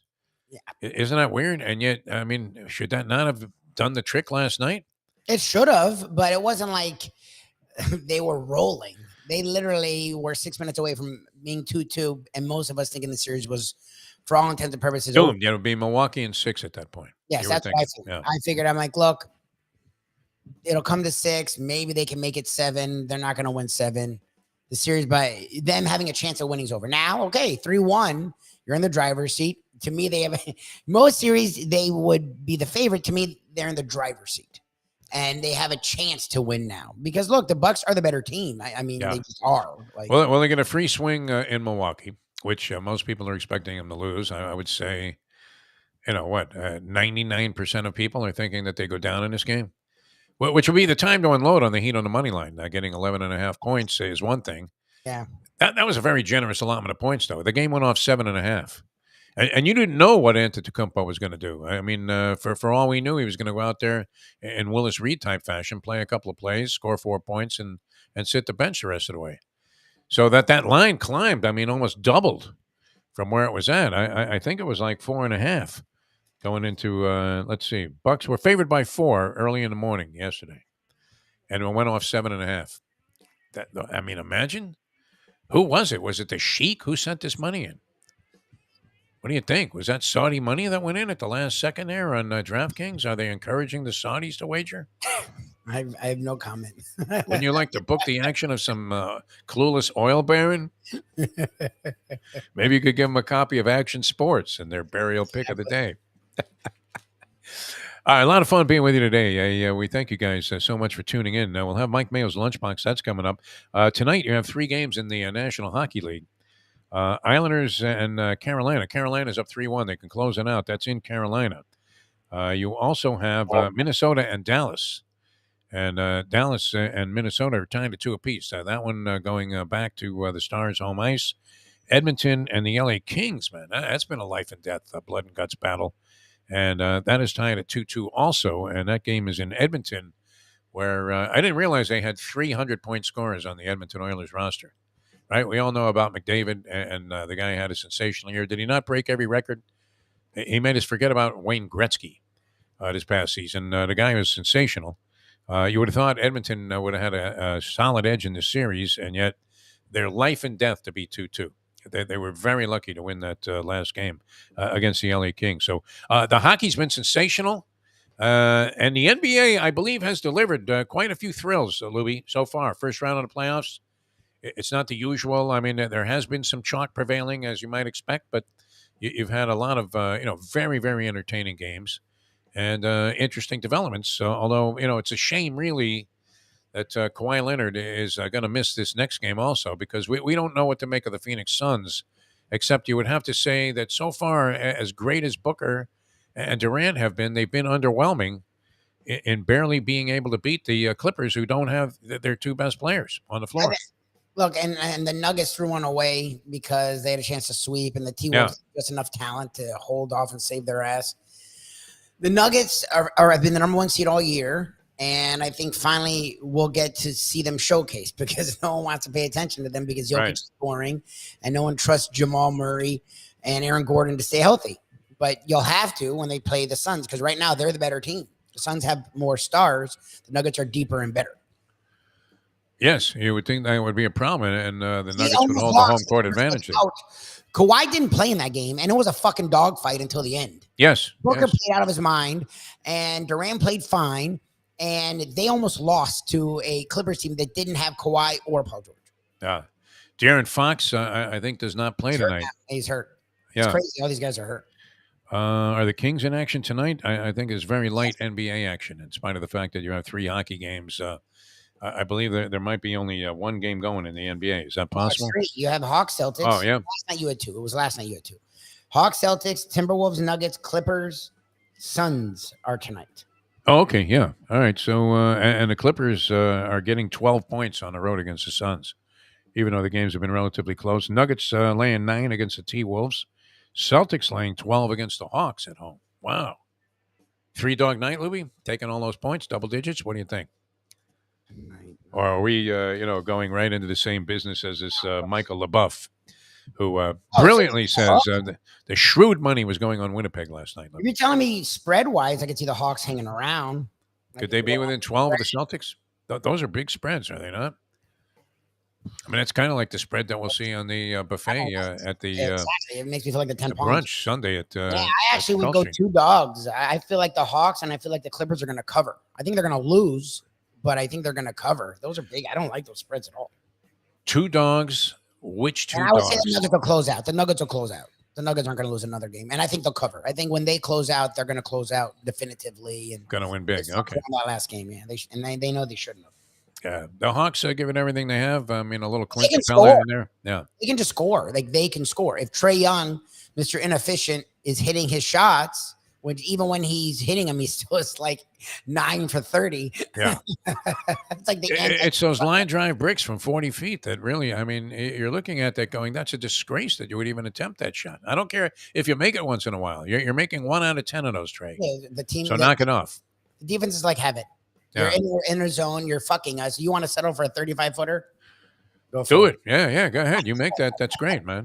Who gives a shit? You want us to wheel out a Coke machine, also, so you can shoot from behind that? That's why you'll have a screen. You can get a soda right after that.